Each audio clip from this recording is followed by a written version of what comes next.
We are live. How's everybody doing tonight? My name is Anthony Brian Logan, and you're watching and/or listening to ABL Live. Thank y'all for joining us tonight. We got a whole lot going on. There's a whole lot to discuss, ain't it? There's quite a few topics on board for today. We're going to talk about Bill Cosby, of course. That's the main topic of the night, in my humble opinion. If you guys have been here for a long time, I covered this story when it was going on, right when all the accusers were coming out, right when they got locked up. I was right there covering it. So I have a lot to say on this particular topic. We'll get to that a little bit later. Also, we got to talk about the NSA allegedly spying on Tucker Carlson. Is anybody surprised at the allegation? Do you believe Tucker?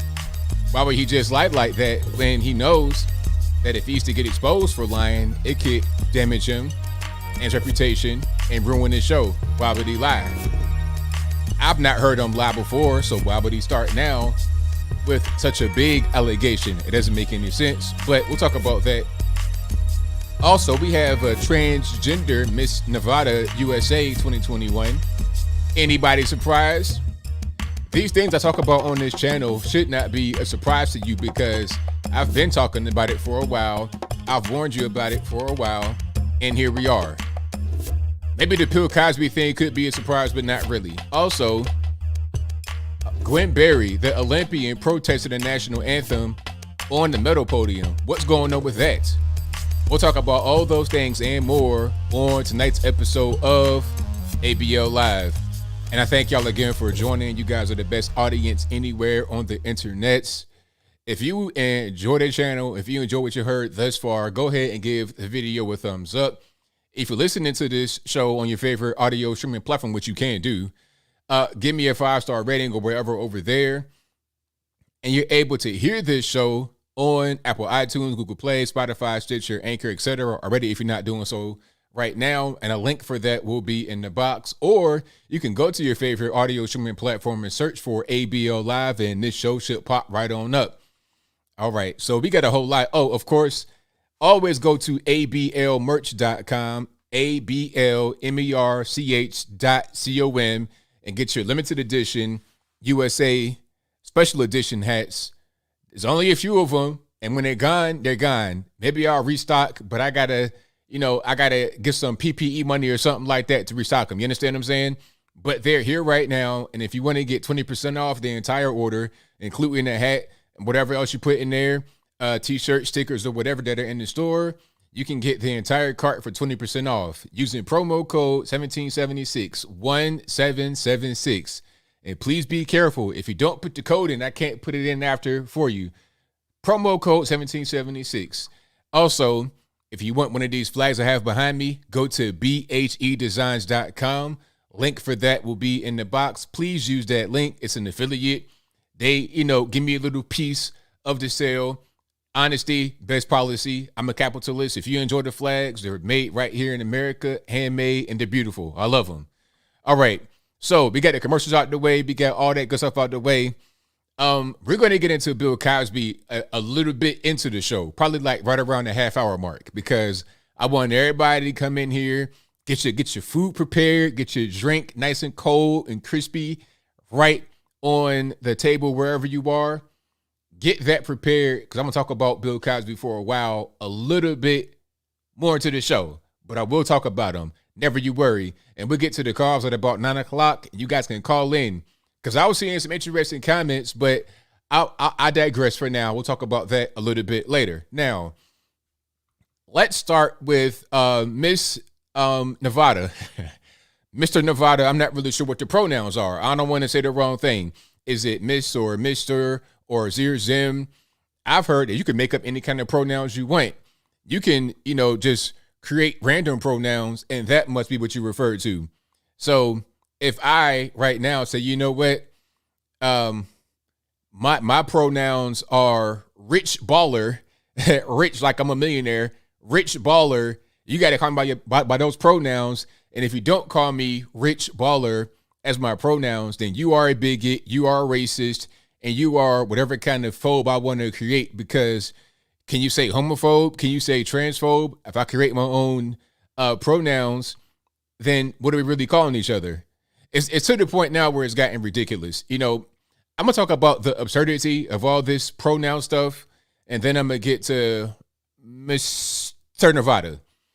Now, I saw something on the Twitter, and it won't be anything too weird, but I gotta show you some of the cringe that I see on a daily basis, just so you understand exactly what's going on. Now, speaking about pronouns and things of this nature, I saw. Oh, I gotta show one thing here. Hold on. This one thing I saw was really crazy. Let me see if I can find it. Okay. Speaking about, just picking whatever kind of gender you want, whatever kind of pronouns you want. We have this white guy who is an influencer. You guys may know who this is. I don't know this person or who they are or anything like that. But apparently they are an influencer, and they are a white British person, but they became Korean. Let me put it on the screen right quick so you guys can see what I'm talking about. And shout out to Roster Red Pill on Twitter for posting this video. It's not him in the video, but he just posted it. He just reposted the cringe for you guys to enjoy. Now let's put him on the screen. So this guy right here is a regular white guy, but he now identifies as Korean. How can you say he's not? That means you're a bigot. That means you're a racist. As a matter of fact, he identifies as, what's the person's name? Jimin from BTS. Let's get a little bit of sound, shall we? Let's see what he wants to. Let's hear from Mr. Jimin himself. Anyone online as British, because I identify as Korean. That's just my culture. That's my home country. That's exactly how I look now. And sir, to say you look Korean is a little bit of a stretch. You look like something is a little bit different, but to say you look Korean, that's a lot of confidence talking right there, but I'm not really sure that I'm buying into it too much. And I also identify as Jimin. That's my Korean name. But not only that, I know it's a little bit confusing for some people. Nobody's ever come out as Jimin or Korean, but this is something that you guys know if you follow my journey for the last 8 years. I've really struggled with identity issues, with who I am. Anyone online as British, because I identify as Korean. That's just my culture. That's my home country. That's exactly how I look now. I mean, but hey, this is where we are now. Your pronouns, you can create any kind of pronoun, demi-pronouns, neo-pronouns. I identify as Korean. You know what I'm going to do? And by the way, this person is an influencer. They're a blue check on Twitter. They had 18 surgeries to get to that. 18 surgeries. But you know what I'm going to do? I'm not going to do 18 surgeries. I'm going to just identify as, George Washington. That's me. That's my culture. That's how I look now. Maybe I'll put one of them powdered wigs and call it a day. I'm not doing no surgeries. I'm not getting no skin lightening. I'm going to just put on the powdered white wig and say, I am George Washington. We're both from Virginia. We're both, we're revolutionaries. That's what I'm identify as. And you can't tell me anything different. And if you do, that means you're a bigot, right? Isn't that kind of how it works? I mean, what's going on? And you know what? Aside from people identifying as other people, as different races, different ethnicities, getting surgeries and things of that nature, you also have something else. Now, okay, before I show this next clip, I have to offer an apology. I apologize to anyone if I ever said to you that evolution is not real. I've said that before, and this video makes me just reevaluate myself because I feel like, I've been educated properly that evolution is real. I said that there was never a missing link, that it just didn't exist in nature.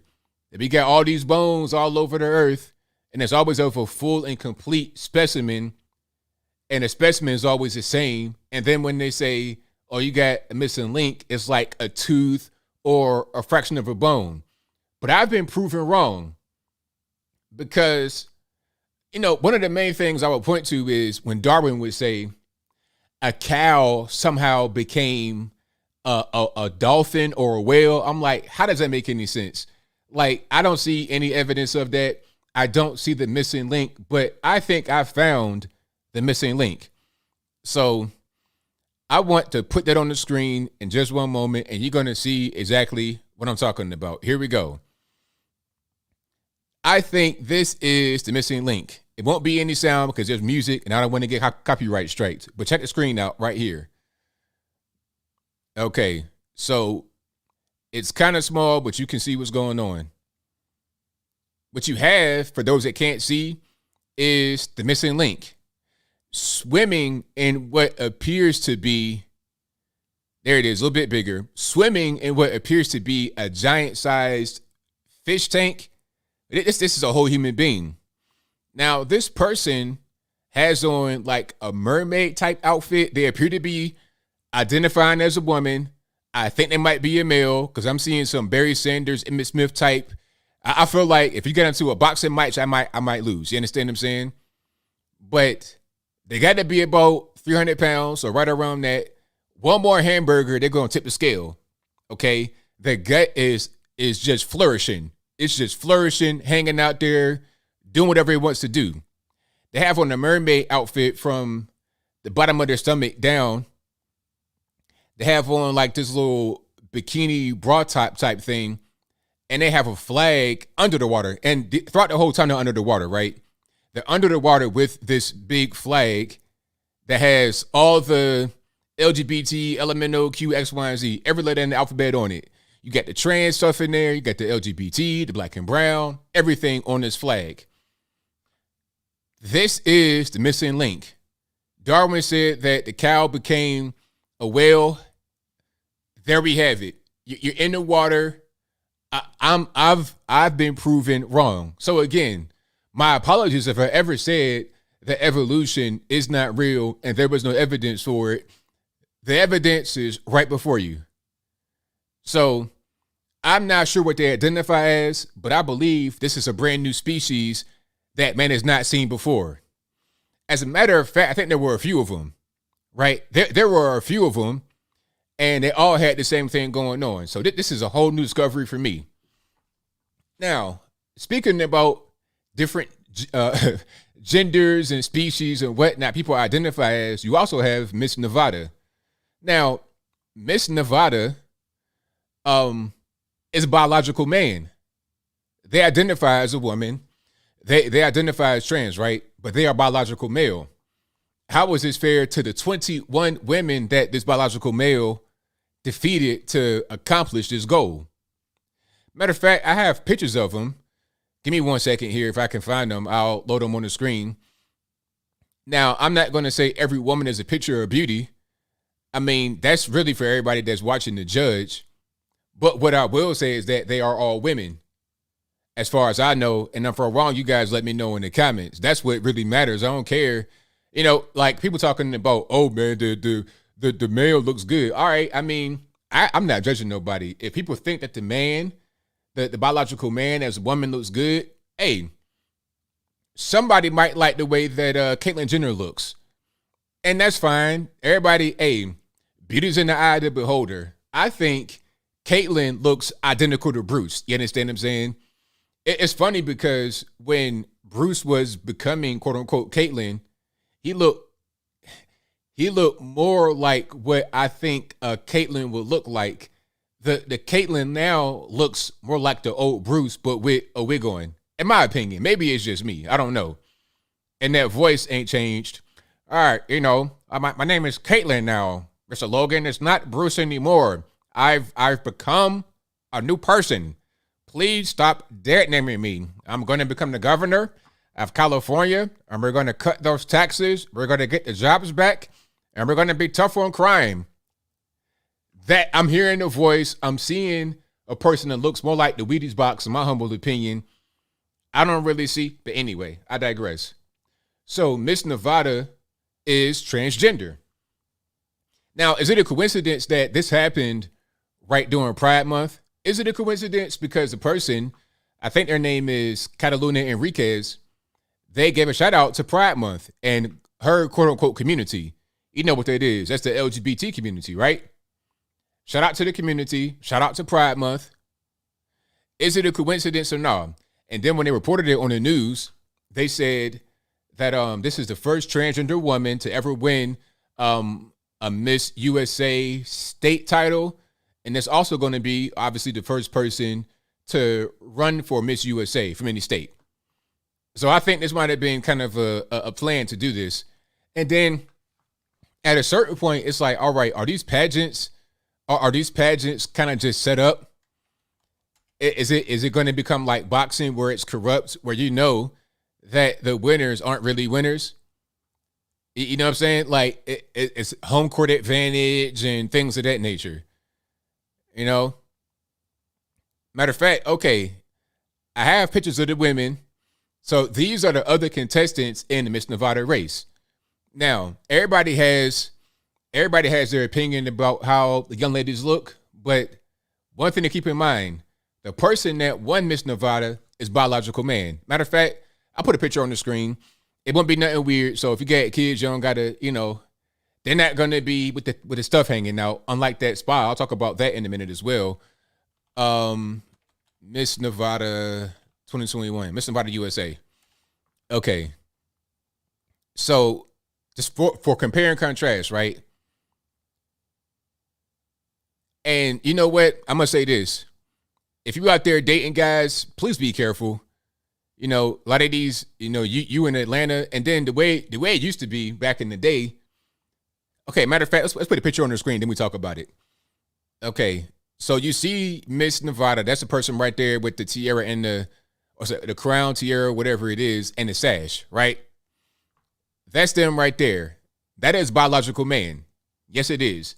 Now, I was about to say, back in the day, you used to be able to tell if somebody was born a different gender by observing certain things. Some things you can't really hide, in my opinion. But the main thing was the Adam's apple. If that was there, it's like, okay, red flag. But you can get that shaved down now, if I'm not mistaken. I think Bruce Jenner had that done before he became Caitlyn, right? So, I mean, I'm not really seeing it. Maybe it's a shadow right there. I don't know. But one thing you can't really get changed is your feet. And they're not showing the feet in this one, but the feet look like I'm talking about basketball player. I'm wearing a size 13 right now. So if somebody's my size, I'm 6'3". If somebody's my size and they want to become a woman, them feet are not going to shrink, and hands as well. All right. I can palm basketball right now with these hands. Your hands and your feet are not going to shrink, right?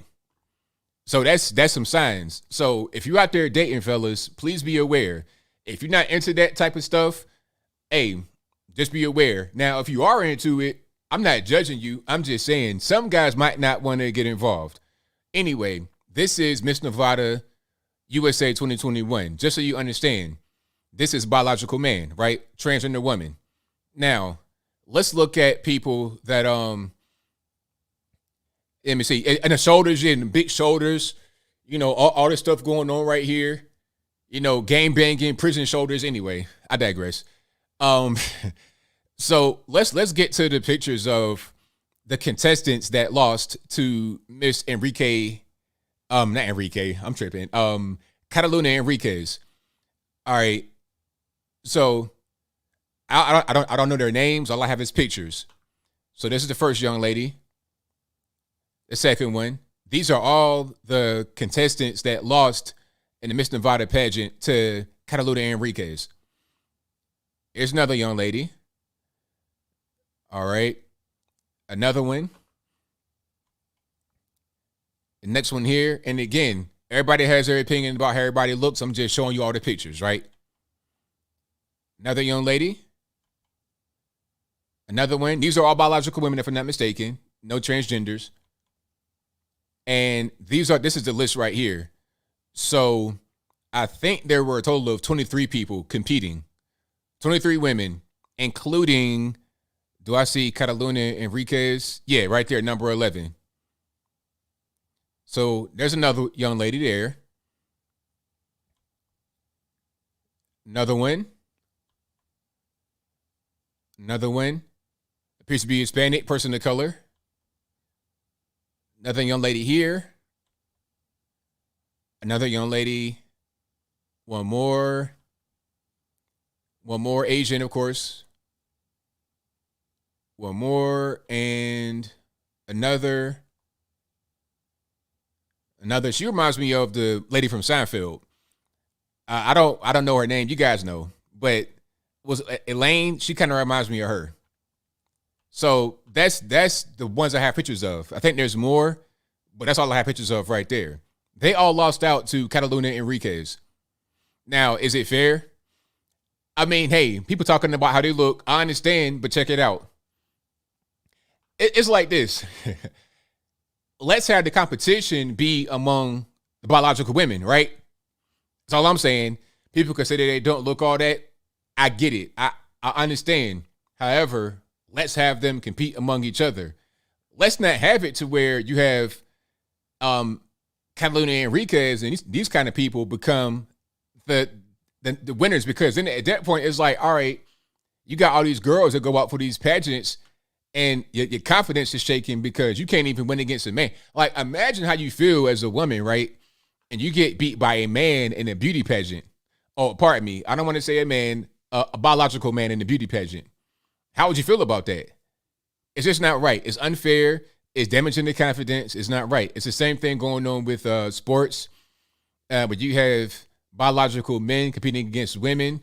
Not fair. Disadvantage. It's just not right. So let's just have, somebody said it, trans should have their own competition. I think that does exist, but some people want to interfere with other people's things. As a male, I identify as male, I am male. I don't want to interfere with a woman's space. I let that be her space, right? I let her do her own thing. I don't want to interfere.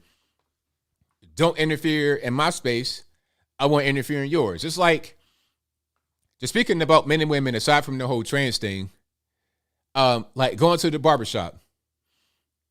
When you're in a barbershop having a conversation with other men, it's more relaxed. It's more direct. When women come in, the whole vibe changes instantly.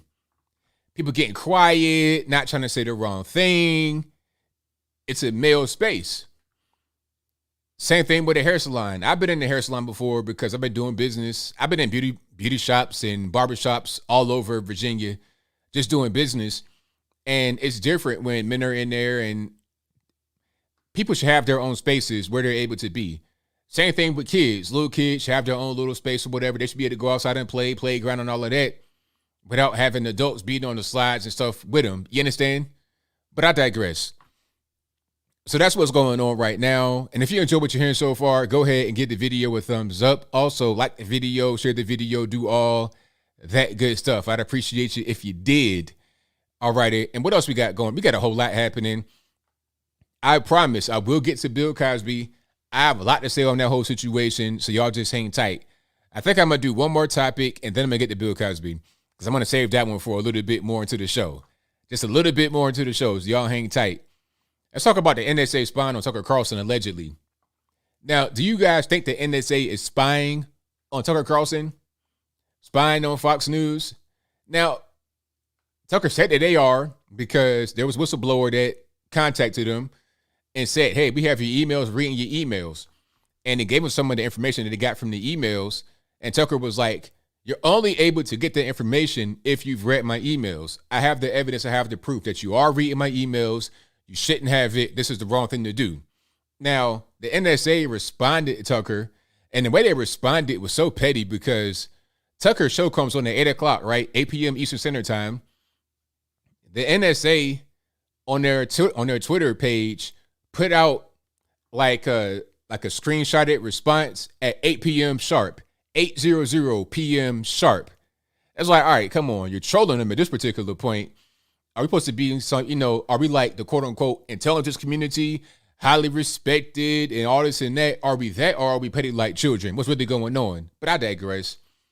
In their statement, they said that Tucker Carlson is not he's not a target in any kind of investigation, anything like that. No, he's not an intelligence target, and nobody's trying to destroy his show.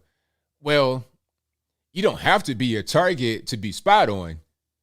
Okay, that's number one. And then number two, who's to say that the NSA has to have an objective for people in the NSA to achieve an objective. So the NSA itself may not want to destroy Tucker Carlson's show, but maybe there's some guys and girls in the NSA that want to do it. Just like in the FBI, Lisa Page, Peter Strzok, remember that whole situation? Okay, we got an insurance policy. When I go to Virginia, I can smell the Trump supporters, all this, that, and the third. Remember that? That's not the FBI's official stance, but there's a couple, a cheating, adulterous couple in the FBI that feel that way, that want to do certain things to Trump, that are using their power of the FBI to allegedly try to accomplish it. So if that happened and we saw it, then why couldn't that same thing be happening in the NSA? And didn't Edward Snowden tell us about this? Edward Snowden whistleblew back in 2013 about the NSA and their spying, how they spy on regular normie citizens, spying on your cell phone, spying on your emails, spying on you, period. He said that back then. So if Edward Snowden said it, Tucker Carlson saying it, the whistleblower saying it, at a certain point, maybe it's true. Whether it be true or not, we know that they can do it. Now, they also said, the NSA that is, in their response, that they're tasked with gathering foreign intelligence. Well, so is the FISA court. That's what it's supposed to be. It's the Foreign Intelligence Surveillance Act, FISA, F-I-S-A. That's what it's supposed to be for, but somehow the FISA court granted a warrant to the FBI to spy on the Trump Tower. So if their purpose is for foreign intelligence gathering and security abroad, why are they spying on Trump Tower? Oh, because Russia this, Russia that, Russia. Oh, they're colluding with the Russians. They had to create this straw man, this boogeyman, this red scare xenophobic thing of Russia. They had to create that to create an excuse to harass Trump, to spy on Trump, to try and get Trump out of office, to damage Trump's reputation. That's what it's all about. That's why they kept pushing that. That's the ultimate reason, because they were using that as an excuse. Oh, because Russia's involved with the election, so we got to spy on Trump to see what's going on. And then we saw Trump Jr. had a meeting with the Russian lady, so we got to spy on him to see what's happening with that meeting.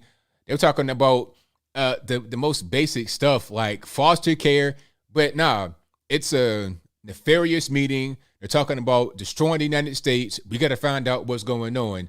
So they used the FISA Act, the FISA court, to get a warrant to spy on Donald Trump. So it could be the same thing going on here.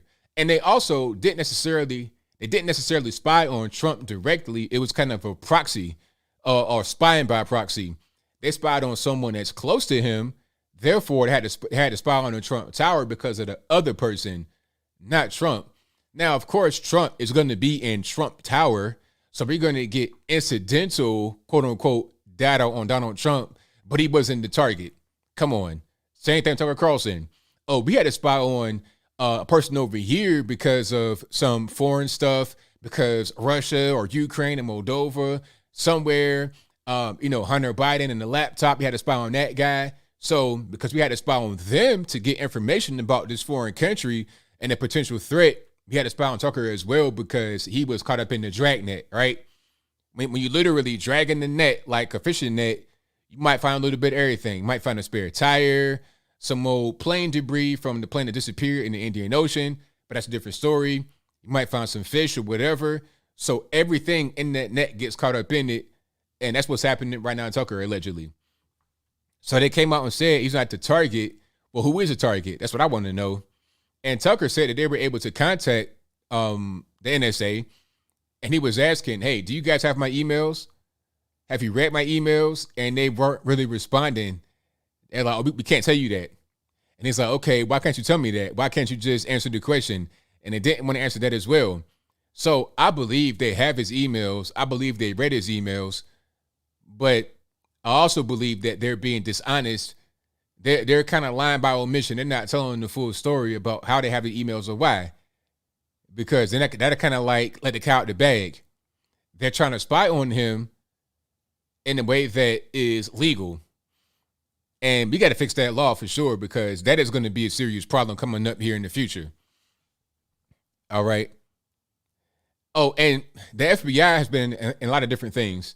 I'm seeing this. There's a new group out now, some neo-Nazi white supremacist group, and they're throwing paint on George Floyd statues. I think it might have been at least one they threw paint on. But let me see if I can find it. There may have been another they threw paint on. But I'm like, okay. Matter of fact, here it is. Okay. And again, watch the red pill says BLM murals of George Floyd and Breonna Taylor painted over by Patriot Front. So that's the name of the group, Patriot Front. And the question is asked, who are Patriot Front? So you see right there, they put some blue paint on George Floyd and somebody else. I'm not sure what it is over there. You got this random sympathetic white guy in front talking about, oh, you know, this thing took so long to create and such a short time to destroy. That they're trying to blame Patriot Front, talking about they left their mark, they left their website, all this, that, and the third. But I believe any kind of group like this that puts their mark on it so you know it's them, they're probably about 50% FBI on the low end. On the low end. Remember the whole thing about Gretchen Whitmer, and there were some guys that were going to kidnap her, allegedly? Literally half of the group was the FBI. It's only 4 guys that were trying to do it. 2 of the guys were FBI. One of them was an agent, like an actual, here's my badge agent. The other guy was a snitch. So half of the guys in this little thing were FBI agents. I feel like any kind of group like this, doing stuff like this, they're feds, 1,000%.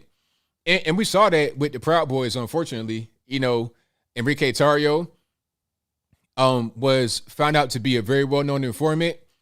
And when the January 6th thing happened, the Proud Boys went to D.C. So did Enrique, because he's like one of their leaders. And I think the night before the 6th or the night before, so either on the 4th or the 5th, Enrique was arrested on the streets of D.C. Just picked up. No explanation was given. He was just picked up. That's strange. Why would he get, like, what did he do? I mean, there wasn't any kind of charge as far as I know. He didn't go to jail or nothing like that. He didn't get sent to the penitentiary. There wasn't any kind of trial. So what you get arrested for? I think they were taking their asset off the street because maybe somebody knew that something might go down on the 6th. And they didn't want him to be out there to have to get caught up in the mix. Because if the Proud Boys out there and they get involved with something, whether it's a fight that's being picked or something where they got to be active, they don't want Enrique to have to be active as well because that's their asset, allegedly. But as far as him being an informant, that's something that's very, very well known. You know, he had been to jail before. He was an FBI informant at least back in 2013 and got some guys locked up. I think they said they got like 13 guys locked up on federal charges. So for him to get arrested the night before for no explanation, no reason, I mean, is it a coincidence or not? You guys let me know. So a lot of these groups, a lot of the January 6th thing, in my humble opinion, the FBI were involved. Some guys that should be arrested, I'm not saying the people that are arrested should be. I'm just saying some guys that should be arrested and should be in jail are not. Why? Is it because they are FBI agents? Is it because they're snitches? What's the reason why they're not arrested? Like, if you do something that someone else does and you guys are in the same kind of organization, but one of you guys gets locked up and the other one doesn't, ask why. Start to ask questions. I'm just trying to figure it out. All right. Yeah, I'm sure that they did know. Antifa were there. The federales, they were there 100%. I believe that, and it's no doubt about it. No doubt in my mind, at least. All right. And shout out to Trump for going to the border today and still being referred to as President Trump. See, the border guys, they understand what's going on with Trump. I'm gonna get to Bill Cosby in a moment. But the border guys, they understand what's going on. They know that Trump had the right idea. The zero tolerance, stay in Mexico, building the wall. These are things that worked. But now what the Biden administration is doing, they're trying to undo things that Trump did, even though it worked. Just out of spite, because that's something that they probably campaigned on. Okay, We're not going to have the wall. We're going to let everybody come over. And they've created a mess. It's out of control at this point, but they can't do anything about it now. What Trump had going on, the way he had the system was right. Some guys were able to come over if they had a visa or whatever it is. But the criminal aliens, a bunch of random illegals, they were not allowed to come in. The border was secure. The border was fairly safe. Everything was all good. And it was funny that Kamala Harris went to El Paso. Okay, you didn't go to the Rio Grande Valley, you went to El Paso. There's a wall in El Paso, and I've seen it. It's a nice wall, too. It's a fortified wall. You know, it's like 2 different layers. It's a wall in El Paso. It's very secure. I've been there. I've been pretty much right on the wall. And Juarez, which is right across the border, very dangerous. El Paso is safe as safe can be. Not only is there a wall right there, it's also a military base right there. You got drones, helicopters, heavy machinery, a wall, all of that right there in El Paso. That's why Juarez is extremely dangerous, but El Paso is safe as safe could be because we have security at the border, inside the U.S., military base. What are you going to do? But other parts of the border don't have that. That's why you can just come on in and things are getting really dangerous in these towns on the border and also in Mexico in their towns as well. All right. So let's go ahead and get to Bill Cosby. Let's get to Bill Cosby. Now, Bill Cosby has been released from the penitentiary. He has done almost 3 years of a 10-year sentence. Now, the sentence was for the sexual assault case involving Andrea Constand. She was an employee at Temple University in Philadelphia and allegedly, Bill did his old MO, his alleged MO of spiking a drink, sexually assaulting. That's what he does. That's what people have been saying about him for years and years and years, going back to the 70s, 60s, 80s. Years they've been saying he'd be doing the same thing. Not just Andrea Constand, not just Beverly Johnson, not just white women, black women, white women, everything in between. People that were probably cool with doing the drugs, some that weren't. Anyway, so let's go back a little bit. This whole Andrea Constand thing. He got convicted, locked up, 10-year sentence. He did almost 3 years of the sentence. Now he's home because the case was thrown out due to his due process being violated. It was thrown out by the Pennsylvania Supreme Court, if I'm not mistaken. If I'm wrong, you guys let me know in the comments. Now, why were his due process rights violated? How did that actually happen?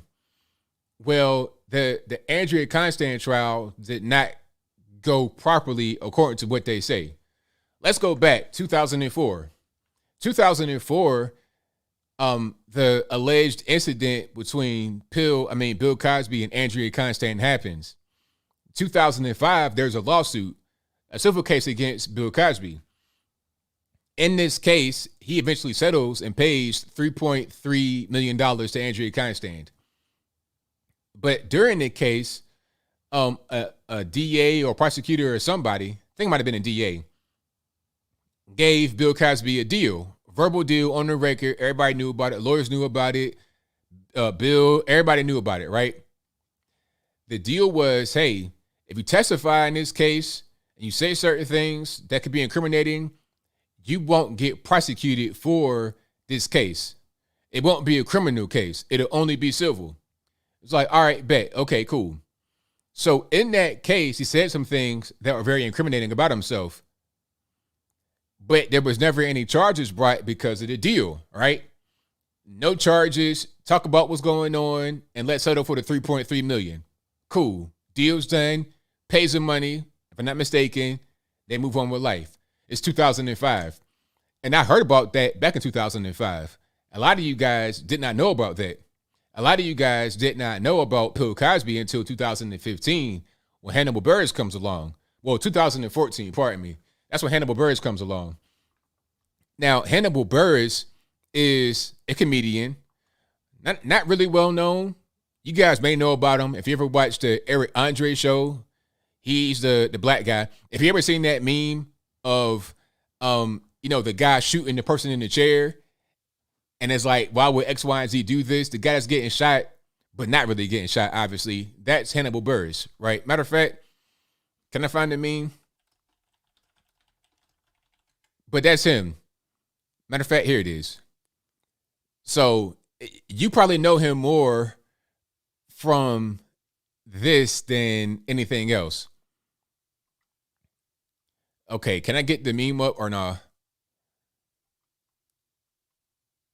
There we go.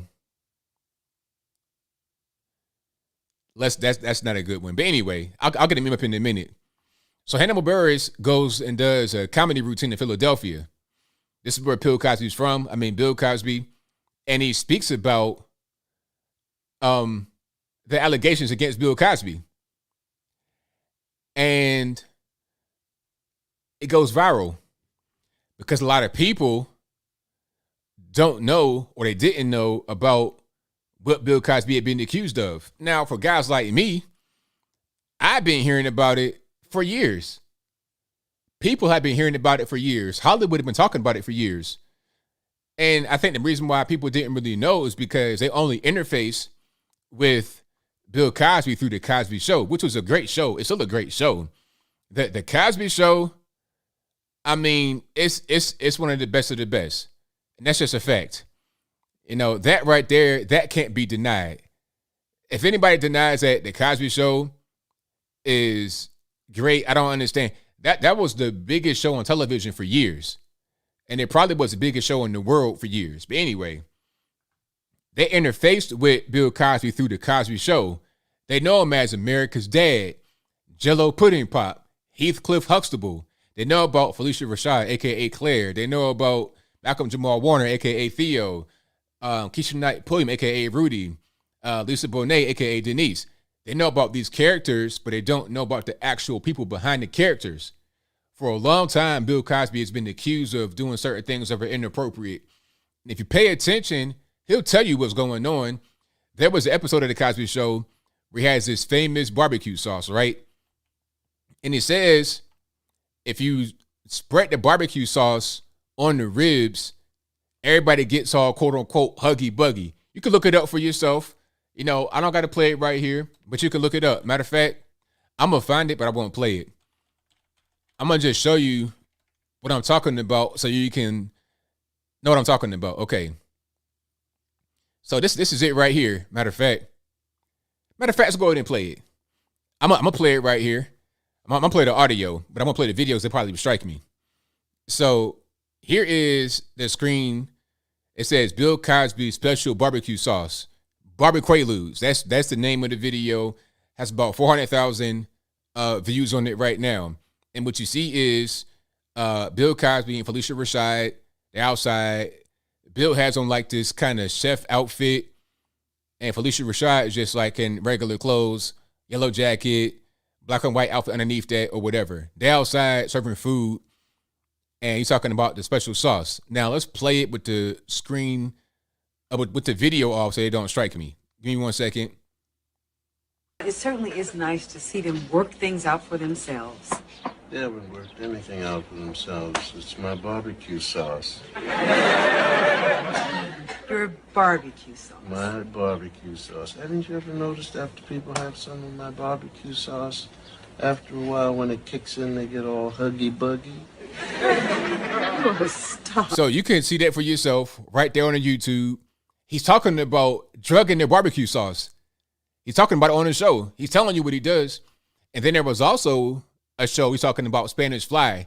This is not on the Cosby Show. This is on a late night show, right? Oh, if anybody wants to debate me on this, I promise I will win. And there's nobody I can't be defeated in this debate because I've been studying this for a long time before the Hannibal Buress thing happened, before the whole thing went viral in 2014, before all the women came out again, because they had been coming out throughout the years, but not just all at once. Before that, I already know. Okay. And he's also kind of creepy. But hold on. Let me see if I can. I had 2 drinks that I'm clear about. He had his hand on the back of my head. Now, let's get to the Spanish Fly part. if I'm able to. Here we go. This is on Larry King. Spanish fly was the thing that all boys from age 11 on up to death, we will still be searching for Spanish fly. That's right. And what was the old story was, if you took a little drop, no, it was on the head of a pin. That's right. And Drop you put it it in in a the drink. Coca-Cola. Don't matter. It doesn't make it, and the girl would drink it, and she's yours. Hello, America.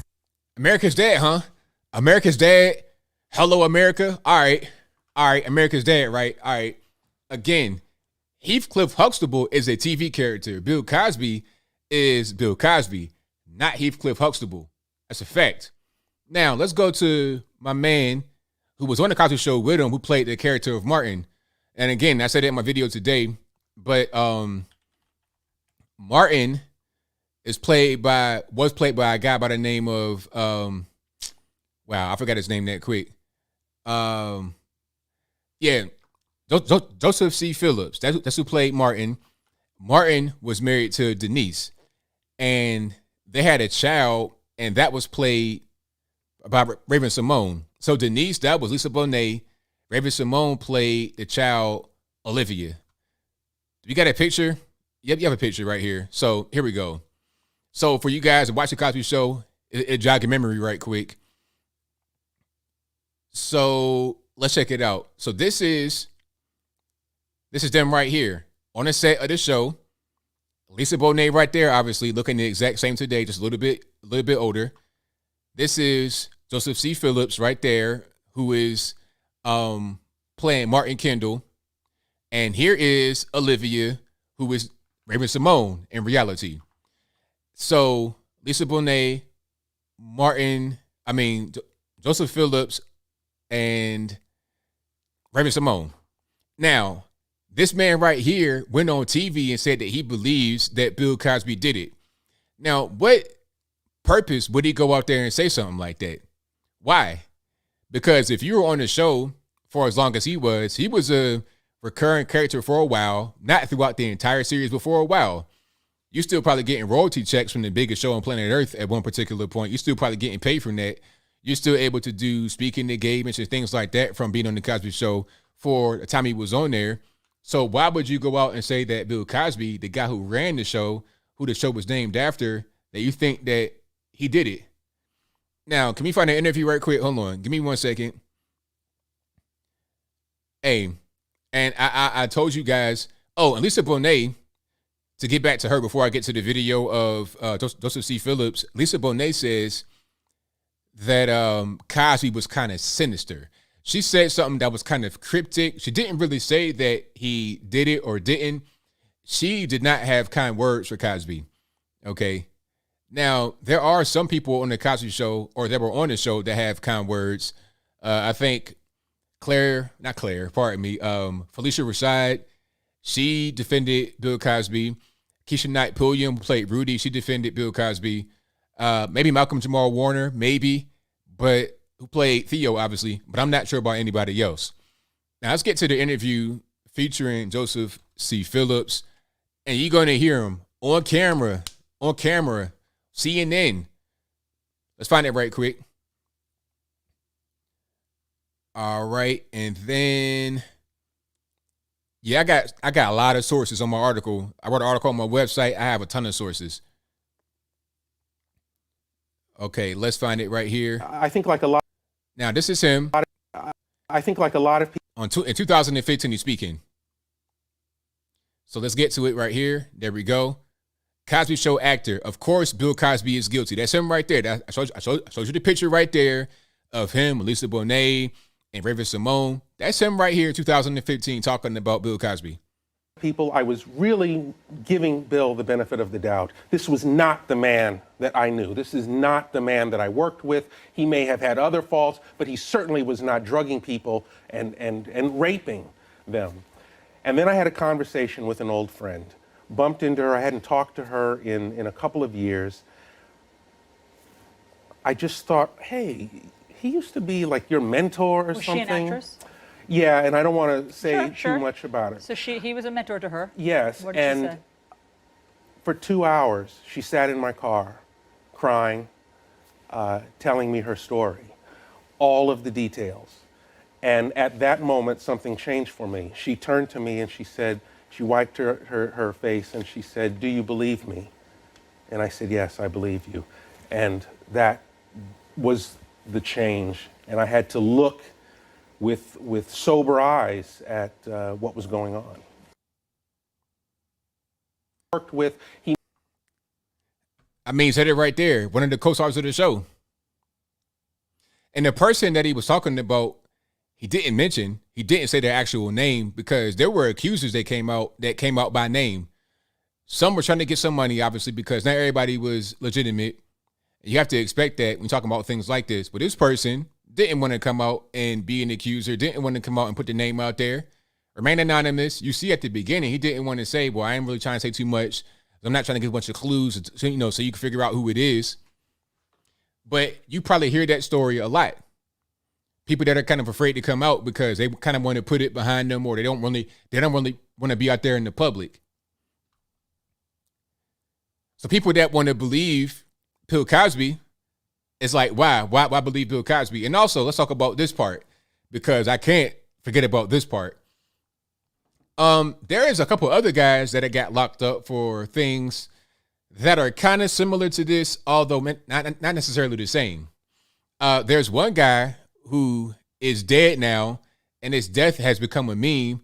That's Jeffrey Epstein. Huh? Now I know what he did is different. He's dealing with underage girls and flying them across, human trafficking. I understand, but it's allegations, it's accusations. Okay, that's going on. But nobody cried a tear when he kicked the bucket. It's like a joke. Harvey Weinstein what Harvey Weinstein did was he operated a casting couch, which, without getting graphic, is, okay, all right, young lady, you want to get in this movie? You want to be a star or whatever? Okay, you do something for me, I'll do something for you. But sometimes, allegedly, some of these girls wouldn't play ball and he'd get violent. That's the allegation. He's locked up right now. Now, I've not seen anybody cry tears for Harvey Weinstein. I've not seen anybody cry a tear, not even an Indian tear, one little tear in the corner. He's out here walking with a walker, barely able to move around, looking like he halfway dead in the penitentiary. Don't nobody care. So I want to see people defend Harvey Weinstein and Jeffrey Epstein and some of these other guys. Somebody defend Bill Cosby. I think Bill Cosby is being defended by some, not all, but by some because of his character on the TV show, The Cosby Show.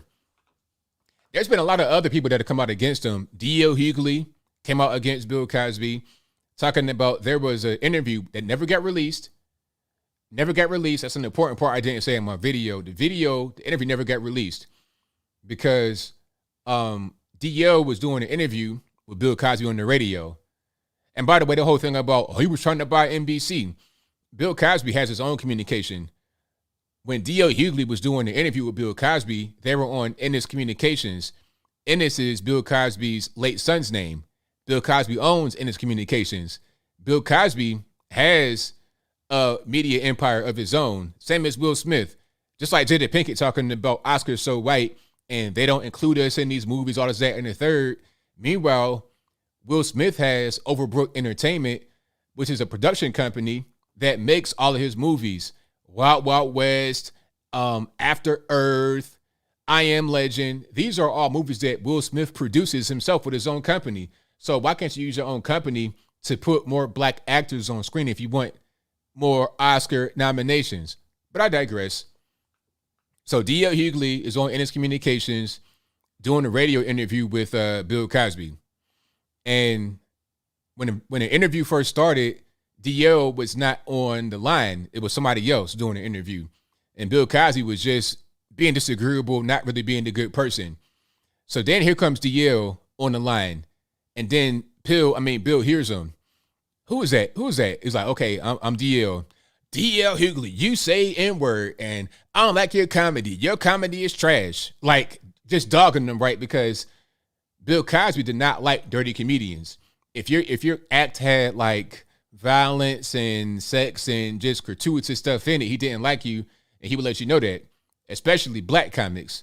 Not sure about white comics, but it's a different story. Anyway, if you were a black comic and you had a nasty act to let you know. So he got into an argument with D.L. Hughley on the air over this whole thing. Now, you could say this off the air, maybe, but it was on the air being recorded. It wasn't being aired live. It was just being recorded on the radio, but not being broadcast. Anyway, so DL's like, all right, check it out. I use the N-word, but at least there's no co-eds waking up around me with the panties on backwards. So he says that years ago, long before Hannibal Buress, long before Andrea Constand, before all of that, he said that on the air, but not being recorded live. So Bill was like, all right, check it out. After a while of going back and forth, he was like, check it out. This interview will never air.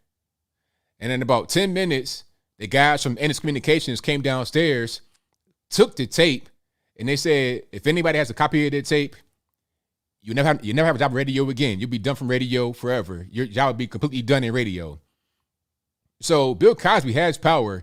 I don't want to hear this whole thing about he was trying to buy NBC, they ain't let him, and they had to tear his character down. No, Bill Cosby had a lot of power, still does have plenty of power. That's probably why he's not locked up right now and why he didn't get locked up at any time during his career.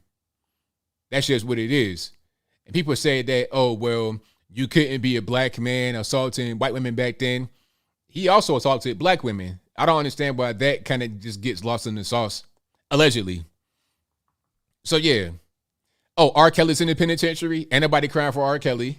Ain't nobody crying at really a lot of the same people that talk about free Bill Cosby were the ones that say need to lock R. Kelly up. And don't even want to mention his name anymore. You're talking about good music. You don't want to talk about R. Kelly having some good songs because of the allegations against him. Right? But the thing about R. Kelly, I mean, there was a whole videotape. I mean, come on. Like that right there. I don't want to hear anybody trying to defend R. Kelly. It was a tape. It's evidence. I mean, but anyway, so Bill Cosby's free now. And I think when I turn the calls on, I may get some people that want to defend Bill Cosby, but I don't see where a defense is logical. I don't see where a defense is something that makes any sense for Bill Cosby. You know, I don't want to see people in jail that shouldn't be. Like, as far as the actual case, I think the outcome of the case was correct as far as him getting out because they did not handle it correctly. I think they bungled the case. That does not mean I think he's innocent. The case was overturned. The conviction was overturned. That does not mean he's innocent.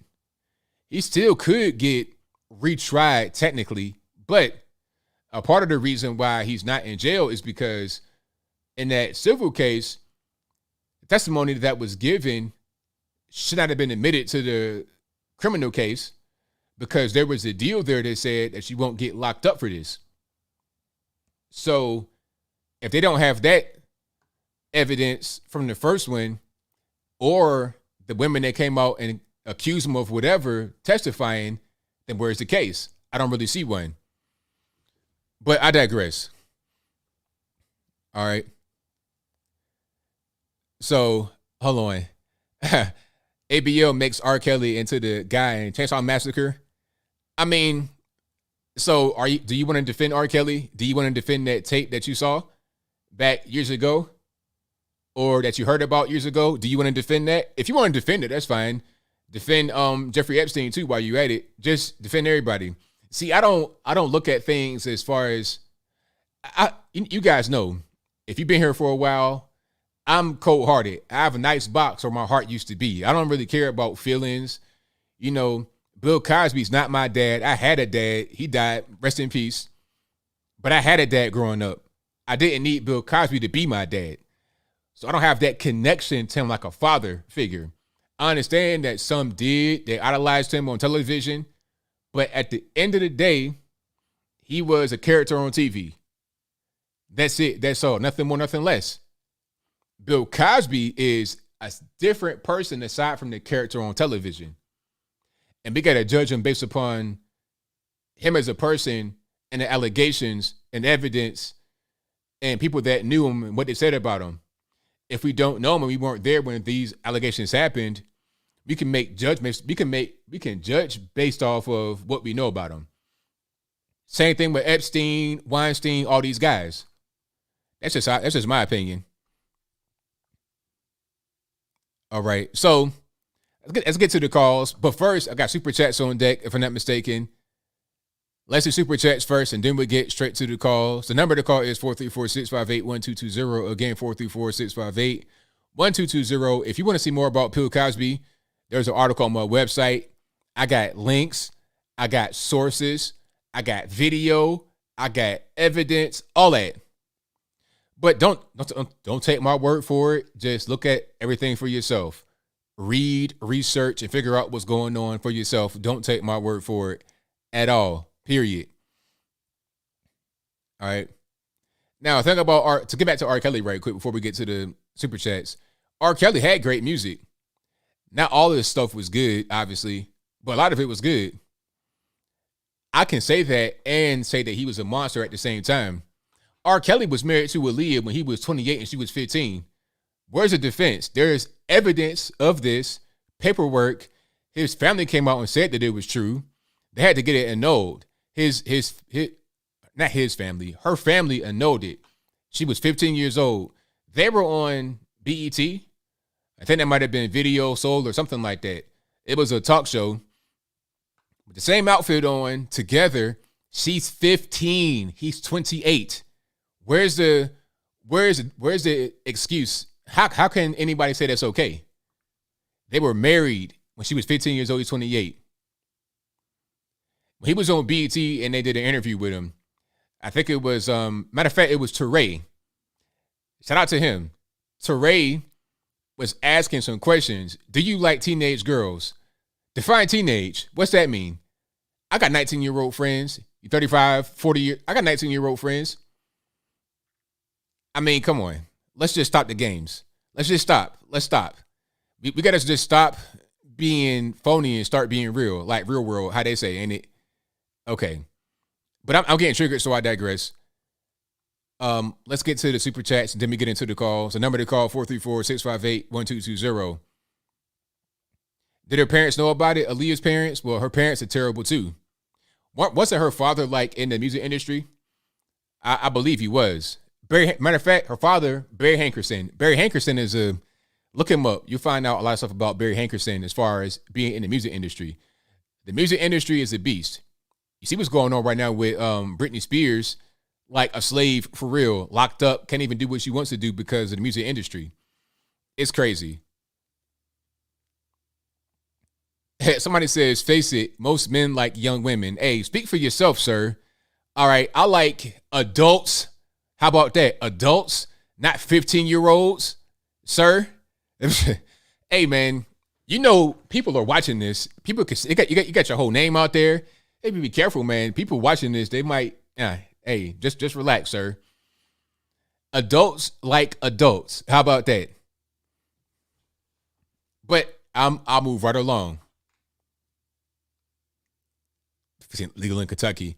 They got married in Chicago. And you know what? The funny part, not funny. The part about it is, if you see the document, the marriage certificate, they lied about her age. They said she was 18 when she was 15. There's no excuse to be made. I guarantee you, if you try to debate me on R. Kelly or Bill Cosby, you're going to lose because I've done research on the topic. You're not going to win. You're going to be looking like a fool at the end of it. So I suggest you don't do it. I'm giving you friendly advice. As just me, I could just bring you on and tear you up without telling you that. But just understand that I know. They lied about Aaliyah's age. She was 15 and said she was 18. There's documents, there's evidence. In Cook County, Illinois, Chicago, where R. Kelly's from, they lied and said she was 18 when she was 15. So R. Kelly at 28 could get married to her. Anyway, shout out to Leo Mazzino, who says, on Olympian Gwen Berry, she needs a lesson from Usain Bolt from Jamaica, who stopped his interview in 2012 for the National Anthem. Yeah, shout out to Usain Bolt. And I forgot about Gwen Berry in my talk tonight. But Gwen Berry, I think Gwen Berry is trying to be the next Colin Kaepernick. I think a lot of these athletes know that there's a limited amount of time for them to get attention, to get notoriety, and to springboard into a different career. If you are a hammer thrower in the Olympics, what are you going to do after that? Is there a professional hammer throwing league for women? Does that exist? I mean, are you going to be a WWE wrestler? What are you going to do after or for money? Can you parlay this into a career? I don't think so. But hey, if you could become a social justice warrior, if you could become popular for, talking about Black Lives Matter every 5 seconds, then do that. Become Colin Kaepernick. People still say that Kaepernick should get a job in the NFL. Why? Why does Kaepernick need a job in the NFL? He makes much more money off the field. And if I was him and I wanted to be an SJW, I ain't care about, being real with myself. If I was him, I'd do the same thing. Why risk my health, my future health for like $500,000 a year when I can get paid M's to basically do nothing? I can stay at home, tweet a little bit, and, show up for commercials, do a speaking engagement every now and again, and that's it. And I'm getting paid M's through a foundation, through donations, or whatever the case may be. Versus going out there, working hard all year, training, risking my health, my life for next to no money, comparatively, compared to what you could get as an SJW professionally.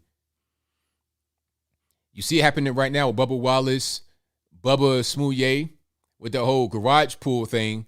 Before that, he was not really a well-known driver. After that, now he's on Team Jordan. Now it's kind of worked for him. You see what I'm saying? A lot of these athletes want to springboard. It's like a retirement plan.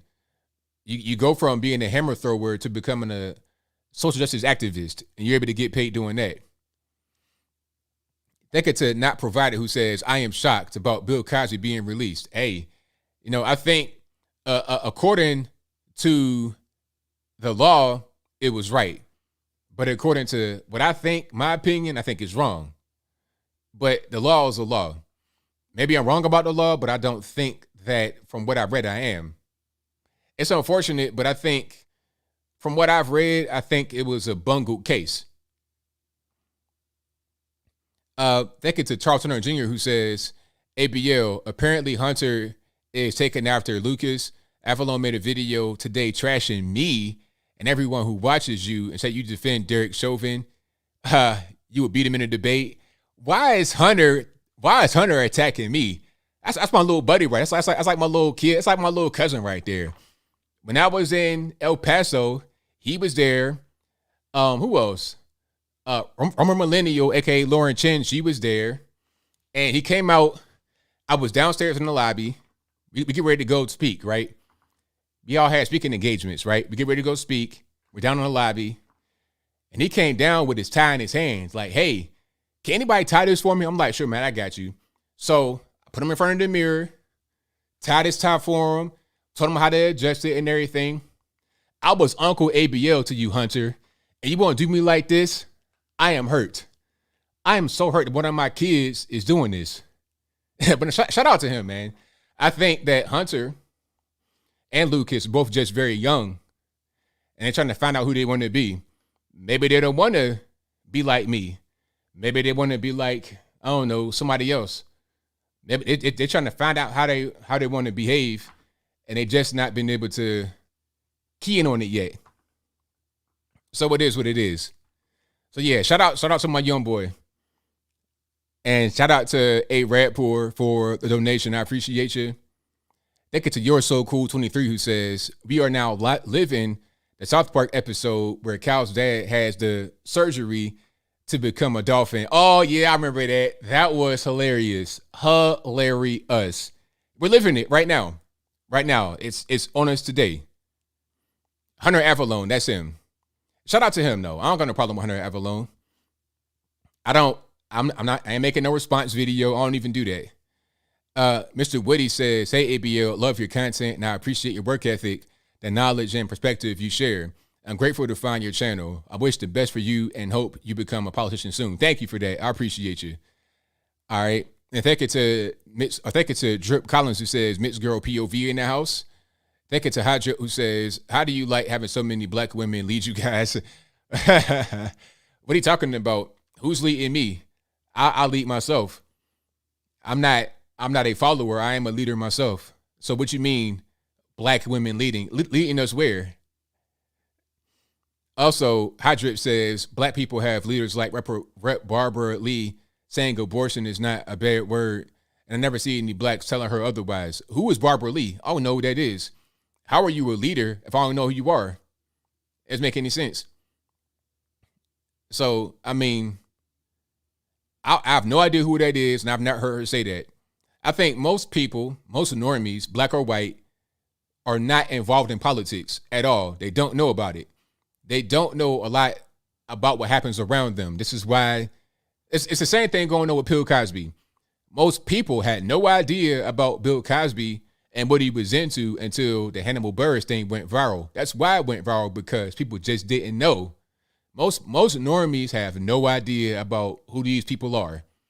Go out to a black neighborhood, you say, hey, who is Barbara Lee? Who's Maxine Waters? They're not going to know. They know Maxine Waters from social media and the Auntie Maxine t-shirts and Reclaiming My Time and stuff like that. They don't know where she lives, where her district is, what her policy is, or anything like that. They don't know. And most normies, regardless of race, are the exact same way. And prove me wrong. Thank you to Laura Catherine for the T emoji. I appreciate it. Shout out to Dilbert Gag, who says, love your show and the way you speak. Clever plus cool verbal style. Case against Cosby got testimony from women not directly part of the case. Diana Davison. Thank you to Matthew Ament, who says, Merry Christmas. It's not Christmas yet, but it's fine. Thank you to Ian Kenny, who says, I see a lot wrong with R. Kelly's bumping grind, but I still listen to his music. There you go. Yeah, Gotham City remix. It's beautiful. And shout out to Ian Kenny, who says ABL's a Marion now. Yeah, Icebox, where the heart used to be. I don't look at things from an emotional point of view. I look at things for how they make sense. If they make sense, they make sense. If they don't make sense, then they don't make sense. That's how I look at things. And also just from evidence, some hardcore physical evidence, I look at that and I judge things that way. Thank you to Monroe Doctrine, who says, you see Take-Two Interactive woke E3 panel or God of War creator getting his account suspended on PlayStation for an LGBTQ joke. Wow. So the guy that created God of War got his account suspended on PlayStation. And you know, God of War is a PlayStation exclusive game. Like, how does that make any sense? Way to treat your creators on your own platform, PlayStation. Good grief. Or Five Nights at Freddy's creator being doxxed for supporting Trump. Yeah, I saw that. You know, the crazy thing about these people that are being attacked is that the kids that play these games, the kids that play these games don't care. The adults that get into it, they're the ones that get really weird. It's like, why can't you just play the game and enjoy it? Why does there have to be so much weird stuff attached to it? Okay, my niece loves Five Nights at Freddy's. Loves the game. Big fan. Don't care about all this political stuff because it doesn't matter. Is it a fun game or not? That's what really matters, right? But apparently some of these weirdos online, they care more about some of the social stuff than anything else. It's like, play that game or don't. That's it. Why you got to dox people and be weird like that? Thank you to Ian Kenny, who says, ABL, have you ever heard of the psychologist by the name of James Cantor? I don't believe so. It sounds familiar, but I'm not really sure. You should watch the interview. He gave him 60 Minutes. I'll show you. I'll check him out for sure. Clint says, ABL, you're the man. Thanks for all your work. Huge fan. Thank you, man. I appreciate you. Hollow Boy for Life 2002 says, hey, ABL, what you think about that dude that identifies as Korean? Maybe he can join one of these K-pop gigs. I've played him earlier. That guy had 18 surgeries on his face, maybe even his body, to identify as Korean. Regular white British guy now identifies as Korean. It's crazy because some Koreans are trying to go the other way, trying to get bigger eyes. This guy's trying to get the smaller stuff. People are just, you got body dysmorphia. You got the media feeding it. It's really weird. Okay, embrace the skin that you're in. How about that? And I also saw a bunch of these women in wheelchairs coming from Santo Domingo, I think, Dominican Republic, back to Atlanta because they got Brazilian butt lifts. It's like, look, you work at the DMV, ma'am. What are you even doing? Why? What is the purpose in doing this? You're risking your life in a foreign country to get a butt lift? Why? Stop. Just stop it. Thank you to Draco and Kodak, who says hello from South Florida. Keep it up, ABL. Thank you for that. I appreciate you, boss. That was funny. He says North or South Korean. Hilarious. Thank you to Lucky Monster, who says, ABL, do you think Miss Nevada is pretty, not knowing she is trans? You know what? I don't think that I'm not attracted to men. That's just the bottom line. So, no. I'm not a guy that likes men. I'm heterosexual, period. So I'm not going to answer that. Thank you to Shreves, who says, ABL, that kid surgically pulled his eyes slanty, just like kids used to make fun of me in elementary school. Exactly. You think I'd be offended, but I'm laughing because his face is a permanent joke. Exactly. Yeah, they do all this kind of stuff. You know, and my eyes are kind of small as well. So they did the same thing to me sometimes. But it's like, you actually did that to yourself, like, permanently? What are we even doing? All right. So thank you all for being here. You guys are the best audience on the internet. We're going to get to the calls right now. The number to call is 434-658-1220. Again, 434-658-1220.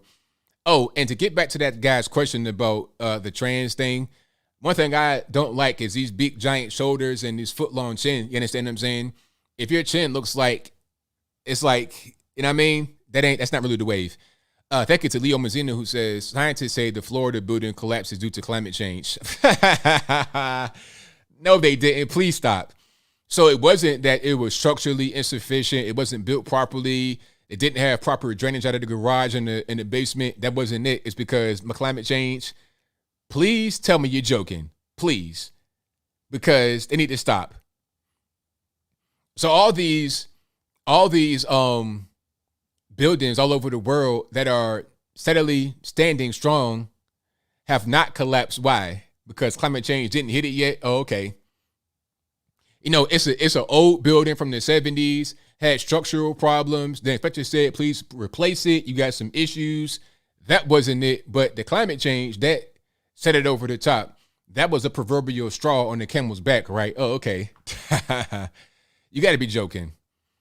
All right. Let's go ahead and get into it. If you can't get on, if it's ringing and stuff like that, and you're having a hard time getting on, please try again. I'll try to get to you as soon as I'm able to.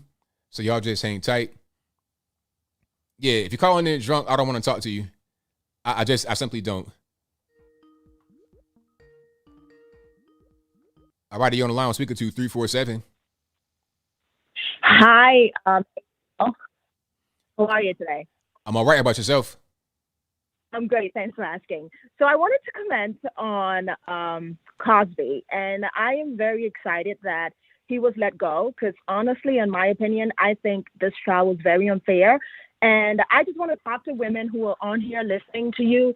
It's ridiculous when something happens to you, when someone molests you or, someone takes advantage of you and you wait 30 years or whatever, how many years you wait to report it. That's very ridiculous in my opinion. First of all, this man, and, I followed the trial, but it was just I was so angered by how, logic was ruled out. How do you even convict someone with no evidence? There was no substantial evidence that could put this man away, except for, the testimonies of these women. And we're just supposed to take your word for it because women never lie about these things? There have been so many times where men have been convicted wrongfully because the woman just had a vendetta to take out on this man. And, a lot of times, powerful men, women are attracted to powerful men, especially when he's in the position to be able to advance your career. So they go in there with the intention of, okay, I want help from this man. And then, he likes women. And so then he falls for it. But then when it doesn't pan out the way the woman expected it to, then all of a sudden he raped me. He took advantage of me. First of all, I want to say something. Unless you're a prostitute, you do not have any business conducting a meeting in a hotel room, because only prostitutes conduct their meetings in hotel rooms. So if you're not a prostitute, going to see a man and saying, oh, well, I'm going for a meeting, that's ridiculous. In a hotel room, what the heck do you think happens in a hotel room? No one, but a heterosexual man and woman, yes, no, we're not having no meeting in a hotel room. And so I just want to advise, like my fellow women, it's not okay to destroy someone's life 30 years later. Unless after whatever happened to you, you're unable to move, you cannot walk, you were so bruised that, you can't make your way to a police station, you cannot call for help. You do not have any reason to come back 30 years later to destroy someone's life. Go to the police station right after whatever happened to you. If they let you go and thank God they don't kill you, I don't see any reason why you should wait 30 years later. So that's just all I wanted to say. And I'm super happy that he was let go. That is fair. Thank you for the call. I appreciate you. All right, but check it out, though. Andrea Constand was in 2004, wasn't it? Is that 30 years ago? A lot of these women have been coming out for a long time, but nobody was listening until this whole Hannibal Buress thing popped up. And then it got a lot of attention because of the social media coverage, because it went viral. Then it was like, okay, now we got a wave. But they had been coming out. And again, Andrea Constand in 2004 and in 2005, he paid a settlement of $3.3 million. Why would you pay a settlement if you didn't do anything? Why'd you admit to doing it in court and pay money? Why are there so many documents of you paying off women all throughout the years from the 80s and the 90s? Why you on the Cosby Show? Why does your co-star come out and tell the world that he believes that you did it if you didn't do it? Why? Huh? Why? And Bill Cosby is Bill Cosby. People, they use the victim card for Bill Cosby whenever it's convenient, right? They say, oh, he was a black man. He was trying to buy NBC and they wouldn't let him. You're talking about one of the most powerful, if not the most powerful men in Hollywood for like 30, 40 years. Do you understand how big the Cosby Show? The Cosby Show is the biggest television show ever, or right up there with like Dallas. I mean, beyond like huge. The Cosby Show. And then he has a bunch of spinoffs and movies. Bill Cosby, and who's going to believe you? Understand people looked at Bill Cosby as America's dad. So why would you think that America's dad, Jello Pudding Pop, would do something like that, would drug you but then assault you?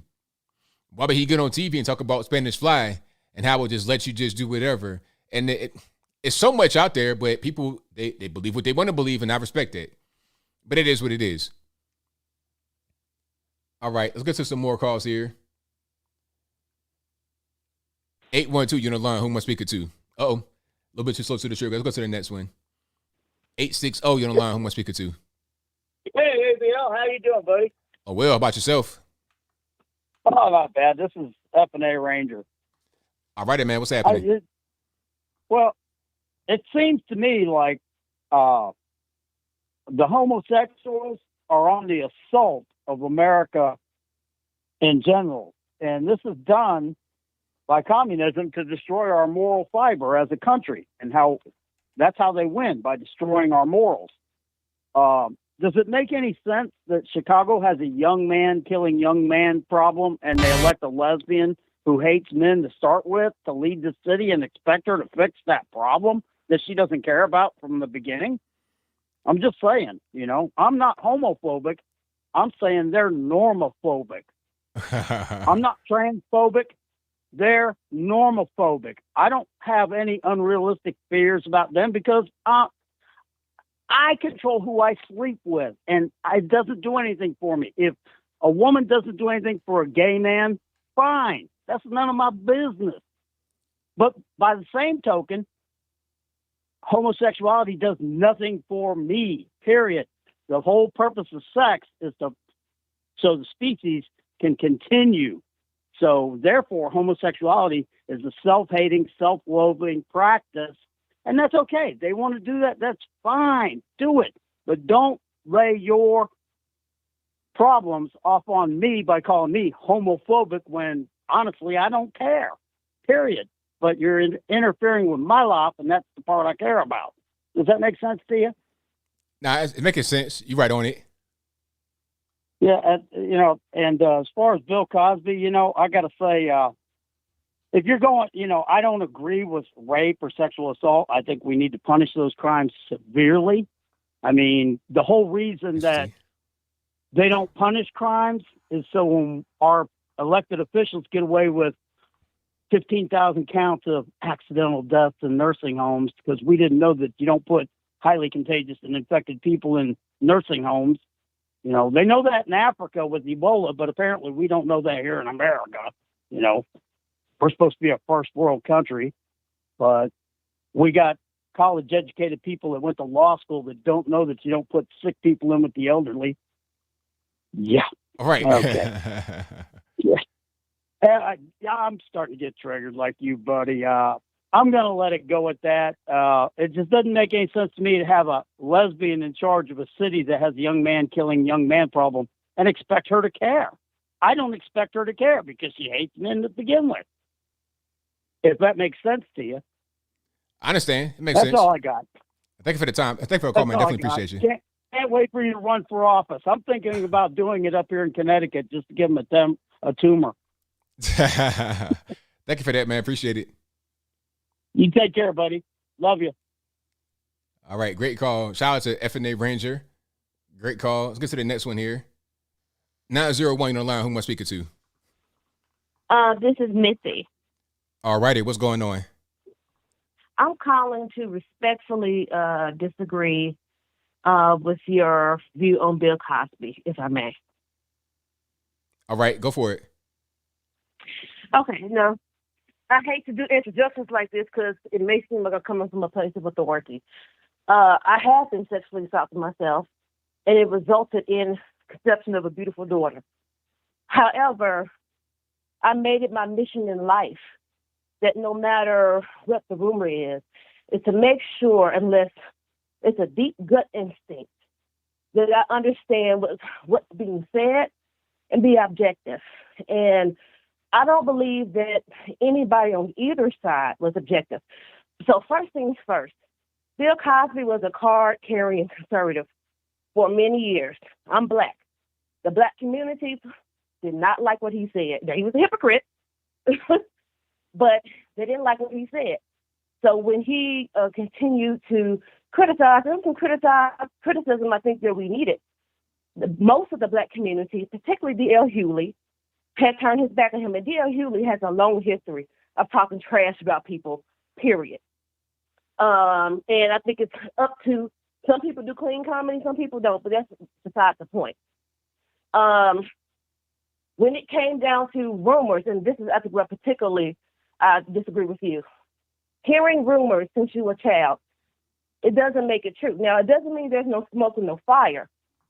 It just means that I heard some rumors. But when you hear rumors and then something comes out, we have to be careful not to let that rumor or accusations reinforce already preconceived opinions.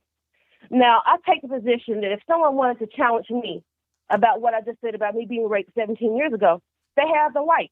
I can disagree with them, but that's their right to disagree with me. They can say, I believe she's a bold-faced liar.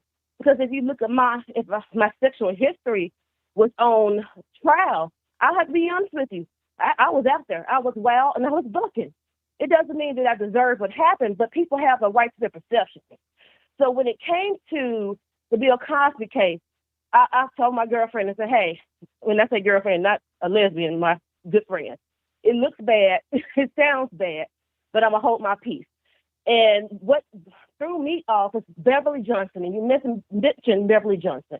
And I urge anybody, I think it was Vanity Fair, I urge anybody on either side of the issue to go back and read what Beverly Johnson wrote. It was Vanity Fair Essence or whatever it was. Read what she wrote, and then go look at each subsequent interview afterwards. Her story changed each time, not small little details. It went from, I cursed him out, UMFer, to he put something there, he pushed me out and put me in the cab, and it went to more and more things were added to the story. And The View is not Bill Cosby friendly, okay? So when she went to The View, even Whoopi Goldberg questioned her and got on her because she had changed her story several times. Janice Dickinson, she accused her father of raping her. Then she said she lied. Then Rebecca said he did. Then she said she lied. And then I want you to be mindful that I'm also a clinical therapist that treats trauma. So I understand both sides of the issue. I keep on looking at each testimony, and dead ringers ran off on me. Now, when it came to the actual deposition, when the federal judge unsealed that deposition, many people didn't take the time to actually read the deposition. They saw Kool-Aid. They saw I gave them to make women have sex with me, but they didn't read what he said. And he consistently in that deposition denied that he gave drugs to women. So I'm asking you a question. Do you think that all the women that came out, it was like 60 of them, do you think they're all lying on Bill Cosby? I think that I actually took the time before I even went into one direction or another. I went to God in prayer.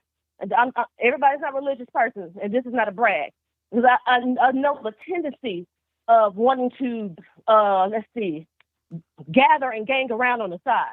Like, I'll give you an example, and I'm going to answer that question because I know you get other callers. People who think that Bill Cosby was a lefty, I'm looking on Twitter, oh my gosh, see, if this was a white person, if this was, I'm like, they don't really know. So they're just gathering their opinions based on repetition of stories. I understand, but we got limited time. So I need you to kind of. Okay, I'm sorry. After I actually read those accounts, all of them except one. And there was only one where I said that there was a good chance, and I cannot remember her name. He didn't rape her, but it was something that she said that struck out to me. And I think she's. So let's stop. Let's pause. So you think that out of all the women that came forward, it was like 60 of them. You say he didn't rape anybody of none of the 60 that came out? None? Zero? Based on me actually taking the time to read their testimony, none of them was credible because every last one of them. All right. Now here's the next question. Why do you think all these women that don't know each other from different eras, some of them have more to lose than they have to gain? Why would they all come out and say that Bill Cosby did that to him? Why?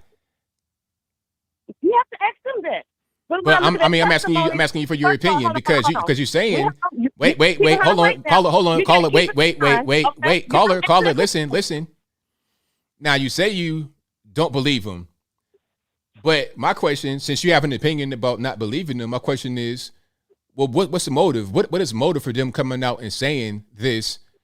And they don't know each other from different points in time. Some from the 70s, some from the 90s, some from the 80s, black, white, in Hollywood, not in Hollywood. Why would they all come out and say the same thing? What's the purpose, in your opinion? Okay. In my opinion, based on the test, a lot of people came out at different times. One, you got to keep in mind the social media news is quite different then. You got to do short answers. We got to do short answers. A lot of those women then admitted that they really had sex with them. That's why I said you have to go in those 60 people who make on the New Yorker and all those people and look at their testimonies individually. And then the other thing I have to be cautioning people from is arguing from conclusions. If you have your mind made up, then the questions like you just gave me, which may be otherwise legitimate, is coming from what reason do they have to lie? People lie all the time, and I'm not being flippant. People lie all the time. Okay. And I'm not saying that there's some big man trying to take down celebrity. All I'm urging is for people to whether you believe he's innocent or guilty, is go back, look at those depositions, take the time to actually read them. I got you. Well, thank you for the call. I'm sorry. I got a lot more calls on the line. But thank you for calling. I appreciate it for you. Yeah, thank you. You have a blessed day, ABL. I know. All right. Shout out to the caller. But that wasn't really an answer to the question. I mean, maybe, because really it's all about opinion, right? Because we can believe the women or not, and it's our opinion.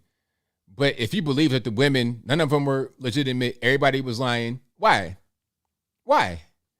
All of them? From different points in time, people that didn't know each other? Why would they all say the same thing?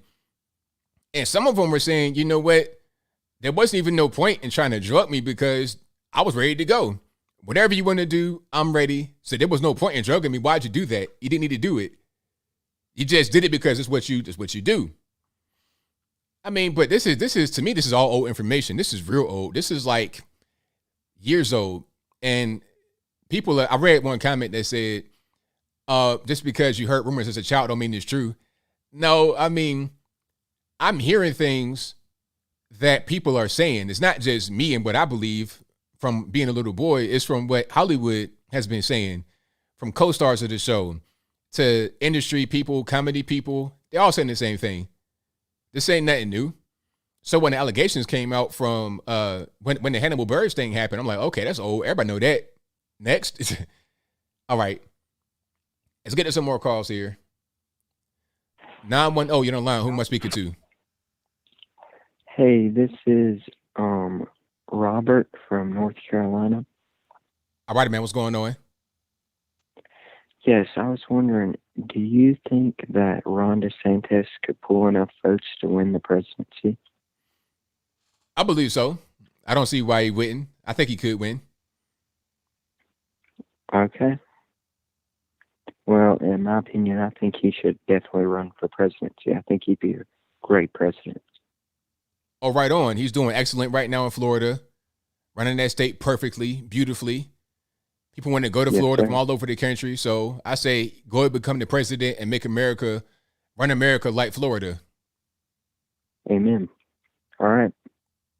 All right. Thank you for the call. Appreciate you. Yep.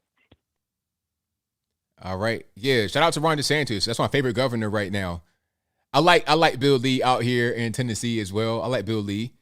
I like my man from Georgia as well. I know some people may not like him, but I like Brian Kemp. I think he's doing a decent job. Is he perfect? No, he's not. But who is perfect? You tell me somebody, you show me perfection, I'll show you a liar. All right. All right, man. What's going on Skype? Hey, it's James in Tokyo. How you doing, man? Everything's all right. How about yourself? I'm okay. I was amused by that the last caller, the lady that was arguing for Cosby.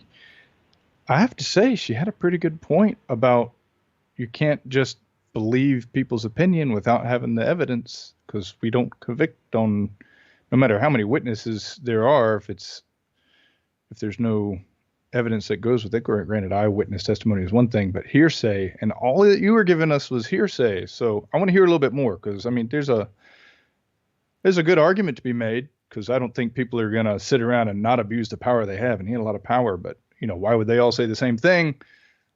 People want the payout, man. People want the payout. Well, some of the people didn't need to pay out. Like Beverly Johnson was already an established person, a supermodel, had been that way for a long time, was married, had plenty of money. She had nothing to gain. Yeah. There's a lot of women like that had nothing to gain. Now, of course, some may be trying to get some money. But the thing is, if you're trying to get some money, why would you try to latch yourself on to Bill Cosby and say that he did something to you? People aren't going to believe you because this is America's dad. Jello, pudding, pop. Like, why Bill Cosby out of all the guys in the world? You want to try to get him, the guy that's beloved? He was a staunch conservative, right? That's not even really important. That's not even really important. The point is that... Well, I mean, they did the same thing to Kavanaugh. That's my point. Is that they did the same thing to Kavanaugh, and they did the same thing to Trump. And so... No. I mean, because the thing about Kavanaugh, nobody ever said anything about Kavanaugh until he ran for office. Same thing with Trump. It was never like, oh, you know, Trump's a rapist. Nobody ever said anything. Right. But Bill Cosby, there had been rumors swirling for years. A lot of you guys, maybe not you, but a lot of you guys out there just heard about the Bill Cosby thing in 2015. Yeah, but to me and a lot of other people, this is old news. This has been going on since the 80s. Because we grew up with it. You know, I was a hey, you know, his Fat Albert all the way, and his stories and his comedy, it was great. And then this came out, and it always made me wonder, because I heard it back. I mean, you're about the same age as I am, I guess, maybe a little younger. But I mean, we heard these stories, and I want to be able to believe all women. I want to be able to do that. A woman comes forward and says that, you're like, and it's a lot of women that said it, right? So you want to buy it. But the thing is, we can't convict on that. And you had said that you didn't like the idea that they had brought in all these other women during the trial. That's supposed to enforce the validity of the person. Nah, it wasn't I didn't like it. It was just that that's why they overturned it. That was the opinion from the court. It wasn't me. I was saying that's an opinion from the court. That's why they overturned it. Well, no. You had said, I think it was in yesterday's or day before's thing, when you were talking about, I guess it was maybe this morning. I don't know, whenever I listened to it. You had said you didn't like the fact that some other people had come in and given testimony because you didn't think it was relevant to this one. That's what I'm trying to tell you. What I'm trying to tell you is that wasn't my opinion. That's from the court. The reason why they didn't like it. Listen to what I'm saying. The court said they couldn't do that because their testimony was not relevant to the case, because these are accusers, people that had not proven Bill Cosby innocent or guilty. They were just accusations. It wasn't a person that had actually been convicted of it wasn't like Bill Cosby had been convicted of that. It'd be different if it was like, okay, let's say you have a murderer, right? Or an accused murderer. And then, you know, his victims or like prior victims came out and said something that he actually went to jail for. That's one thing. But these are just accusations. This is what the court says. This is not my opinion. The court said you couldn't do that. And also, the whole thing about the case before from the civil case, they could not use that evidence because it was supposed to be sealed off, number one. And number two, the DA said, you won't go to jail for this. It won't be any prosecution. This is our deal. If you say it right here, it'll stay right here, and you will not face prosecution. And then he wants to face prosecution. So they said that right there, those two things violated his due process, you see? Yes. Yeah. And that's what I actually wanted to bring up. So this is all the point about this is that one of the arguments that I heard you given earlier is a lot of hearsay. And I thought, well, we can't convict on hearsay. We need evidence. But the thing that I really wanted to bring up was the fact that they had given him this deal in the first place. Now they give a lot of these deals to people in power. And he said, maybe he pled guilty, whether he was guilty or not. And I think he probably was. People don't have that much power, not abuse it. But, I haven't seen the evidence or facts for that because I didn't read those depositions like the other woman did. My point is that when they give you deals like that and they really mess up the court system doing that. Now I understand why it's there, but that's one of those things in the court system that they really need to change because people in power get away with a lot of stuff. And a lot of the other folks, man, like if you're not in a position of authority or power or money or anything like that, man, you get the raw end of the deal. And that's something that really does need to kind of have a second look at. It's just my opinion. Right. Thoughts? Well, I mean, the way the system is, it should be kind of, it's hard sometimes because a lot of these cases is difficult to really, we want certain things to be there, but sometimes it's not possible because you say, you know, it can't be hearsay, but that's why he got convicted. It wasn't no physical evidence as far as I know, because what's it going to be, a rape kit 15 years later or whatever? It's hearsay. A lot of cases are done like that. If you get witnesses and testimony and things of that nature, and circumstantial evidence, if you're able to convince the jury that this, you know, this person did X, Y, and Z, then they can be convicted. Happens all the time. Well, that's one of those things that, as she was saying in those depositions, if the facts don't match up and people didn't read the facts, people didn't read the depositions, then that's very difficult to do. There was one last thing, because I'll let you go. I know you got a lot of people calling, but you had said something before about there being FBI informants on, trying to incite illegal actions towards this, that, and the other, this, that, and the third. And one of them was Viva Barnes and Barnes Law.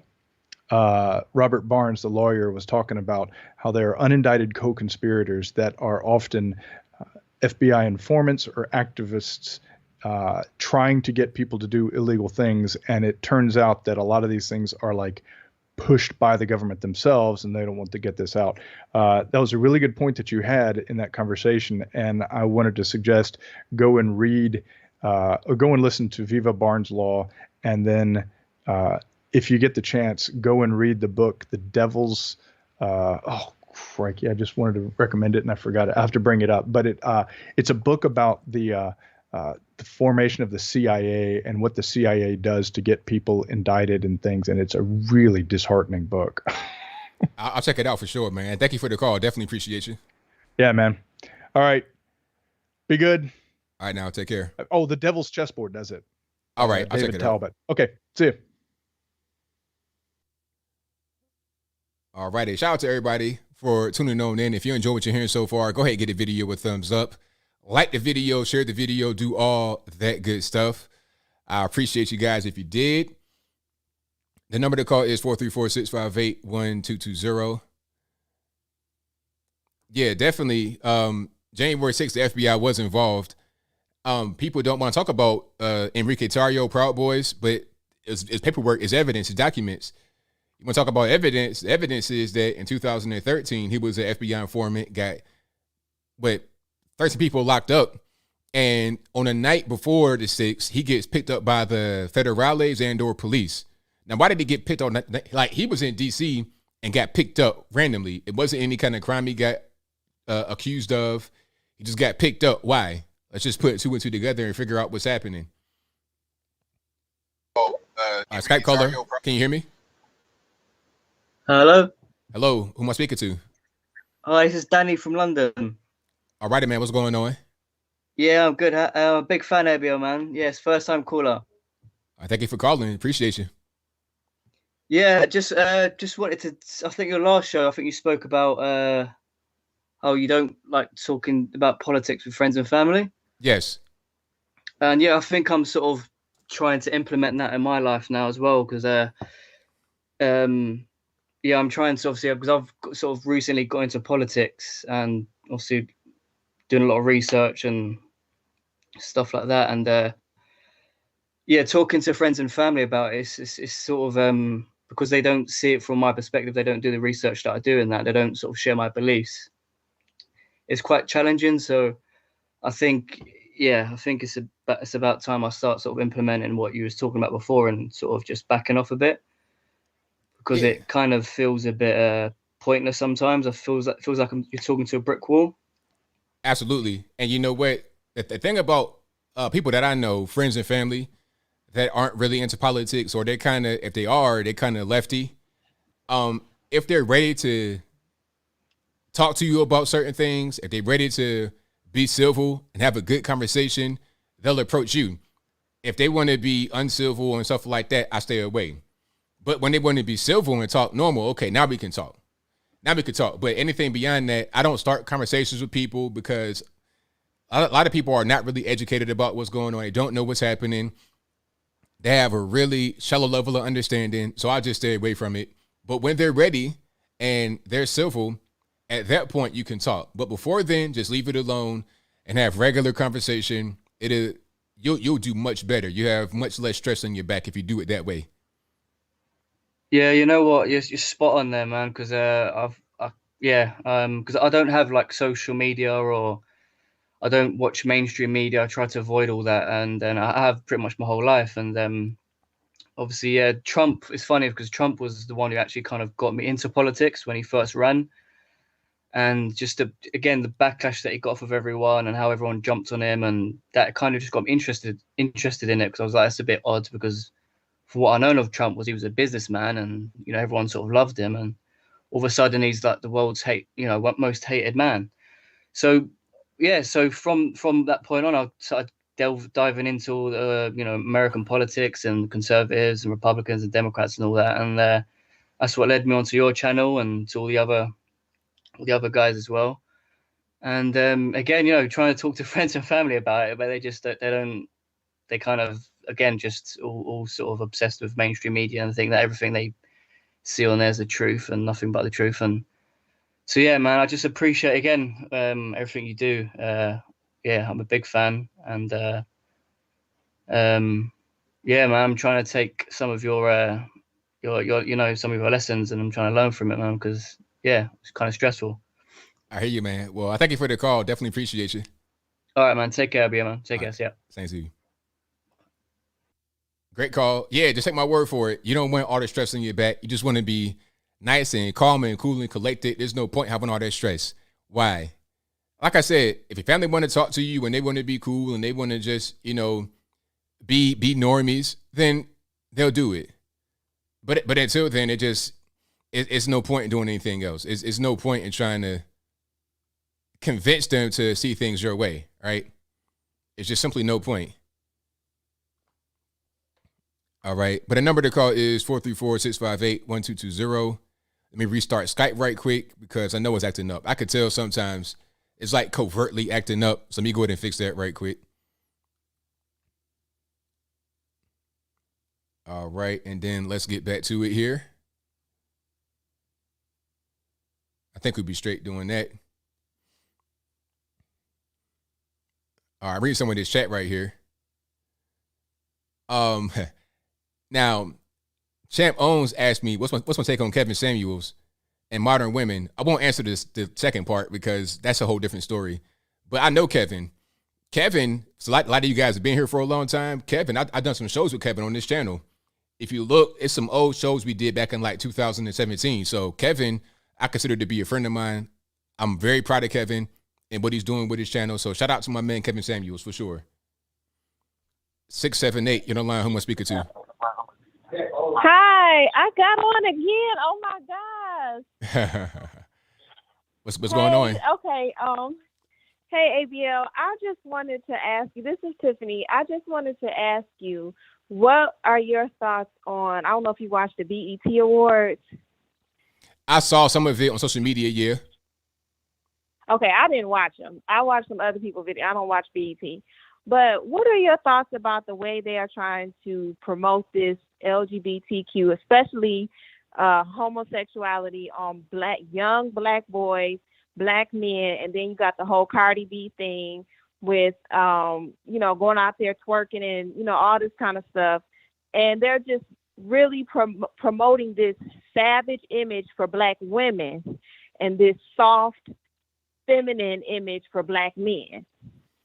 Yeah, I think it's terrible. I think that it's some conditioning going on. They're trying to make this be normal, make it be acceptable. Because one thing about the black community or black folks that I know in America is that we're not really the LGBT stuff is not really that acceptable. Or at least when I was younger, it wasn't. If somebody was gay or something like that, that was a problem. So they think, okay, the black community, they're so homophobic, so we're gonna just force it on them and make this guy Lil Nas X be a star. This man has 2 songs to his name that anybody's ever heard of before. We're gonna make him be a star. He's gonna be on everything. And that whole thing about kissing that man on stage, that was something that was unintentionally, in my humble opinion, to make it be normalized. So you see stuff like that, it's like, okay, this is fine, this is normal. And they kind of did it in an unfortunately clever way, because they got Lil Nas X out there with the Old Town Road. All the little kids liked it. He performed to their elementary schools. Then you do twerking on the Satan thing. Now you want to promote evil as being normal. And then you want to kiss a man on stage, live at the BET Awards, in front of kids, little babies and everything, making that be normalized. So right. I got a big problem with BET, Viacom, the whole thing. Serious problem with it. Right, and Viacom, it's not owned by us, it's owned by white people. And the agenda is to destroy the black family, the nuclear family, and ultimately the black man. What did you think of, now I just started listening to Tariq Nasheed, and I don't know much about him, and I know I don't agree with him on a lot of things. Number one thing is he say GD too much. So I already know that he's not somebody that I'm going to follow and listen and glean all information from, but he does make some valid points. And I watched a little bit of his video about the BET Awards, and he talked about Kirk Franklin's outfit and how he was wearing the transgender flag. And so I don't know what the colors are for the transgender flag, so I went and looked it up, and I said, dang, he really is sporting those colors. What did you think of that? Wow, I didn't even know that. And speaking about Tariq Nasheed, I used to listen to him back in the day when I was, still trying to figure out where I wanted to go. So, I'm familiar with him. And even knowing what I know now, I know that he'll say some things that are right sometimes. And if he had the colors on, then it is what it is. That can't really be denied. But that's part of the whole thing. And you know what? The thing about Kirk Franklin, he probably didn't even know what he had on. Because he's just out there. Okay, it's like, okay, you got a stylist. Well, he's defended the LGBT community. I've watched the videos and him talking about the church needs to repent for not embracing them and giving them the love of God. You show people the love of God by telling them the truth. That's how you show the love of God. Telling somebody the truth is not hate. It's not bashing them.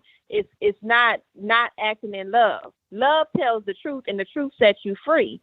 So I think he might have known what he was doing. And then Tariq Nasheed made a good point. He was like, you got to think about it. It's Hollywood. It's the music industry. They got A&R people, and they got the stylists. It's all planned. Everything he was saying, everything you see on television is planned. And I don't think Kirk Franklin is stupid. I think he's a very intelligent and talented man. I do think he, is gifted by God.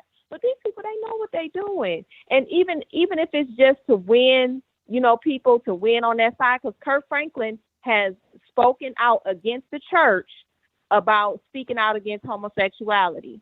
So he has let us know where he stands on that. Yeah, that's crazy. I didn't even know all that part, but if you say that, and Go look it up, you will see the videos. Kurt Franklin went off on the church. wow, yeah, that's crazy. But you know, it's part of the whole thing, because Kurt Franklin, although he's gospel, silver and gold, all this, that, and the third, he's still part of the world. He's still part of this music industry, and that is a whole different beast in itself. So he's trying to push a lot of that energy over to the church, and that's a bad thing. Yeah, there was an interview with, I think his name is Sway. He did an interview, and Sway was like asking him point blank, do you think homosexual? Well, let me not speak too much because I can't remember exactly what the question was, but basically Sway, he asked him point blank about homosexuality, and Kurt wouldn't answer the question. He wouldn't. And if you're a Christian, the Bible is very clear. Now, if you're not a Christian, you don't have to agree with what the Bible says. But if you claim to be a Christian, then you need to be repping what the Bible says. So it's just interesting how BET has all these elements coming in on their programming. And, BET been going downhill since the 90s. We the same, man. I'm actually older than you, but it's been going downhill since the 90s. And so we know what the agenda is. It's all about money. They don't care as long as they get in their pockets filled. In the meantime, you promote, like they were talking about Migos on there. Boyce Watkins, I listen to him sometimes. I don't agree with everything he say, but he makes some good points. But he was talking about Migos on four-wheelers and how they promote black men as little kids. You got Lil Baby, Lil Nas, Lil this, Lil that, all these littles running around making all this money, and they promote all these little boys, and they give them all this money, and they do drugs, they homosexuals. I'm a 90s kid. I grew up with, Jay-Z, Tupac and stuff, and they weren't good either. But it switched from them being more manly. They was hoes in the 90s. They was hoes. Now they homosexuals and drug addicts now. So they just switched from one bad thing to the next. And then they got on the women. We had Lil Kim, Foxy Brown, all that growing up. And now you got these Cardi B's, Meg Thee Stallions out here. They're hard women. They don't want black women to be soft. They want them to be hard. They want them to be men so that they can act like men and turn lesbian. Well, you got a point there. You got a point. I can't say nothing. You pretty much know that right there. So I thank you for the call. I appreciate you.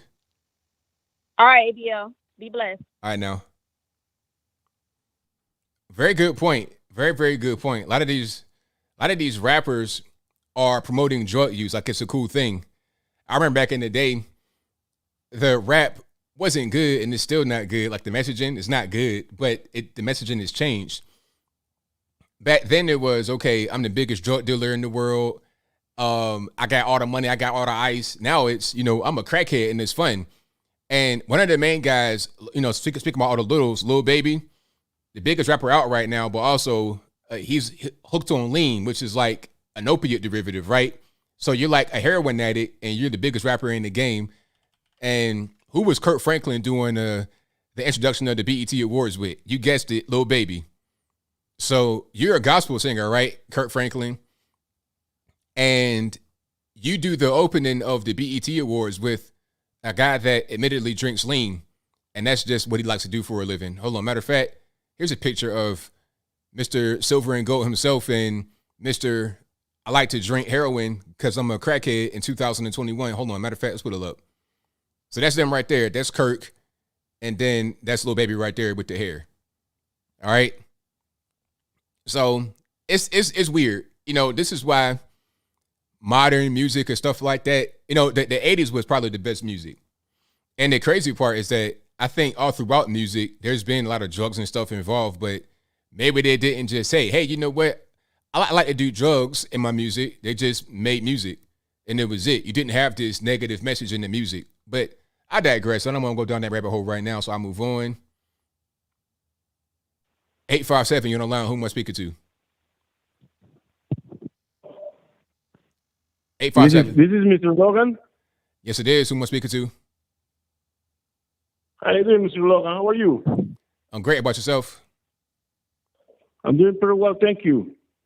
I seen you in the other couple of videos ago talking about welfare state. That one of the liberal policies of the welfare state. Do you know what's the welfare state? Okay. Just get to your point. Just get to it, because I don't got all night. I just asked you a question, like, do you know what the welfare state is? Yes, I do. Now get to your point. Can you describe it? I said, get to Maybe your point. Get to your point. We're not gonna play this game. I'm not playing the game. All right. But check it out. Okay, you're not playing the game. That's great. But get to your point. I just asked you a question. I said, get to your point. Now you can ask me again. I'm gonna tell you the same thing. We can do this all night. So what you want to do? Get to your point or not? My point is that there's no such policy as a welfare state. It just it doesn't exist.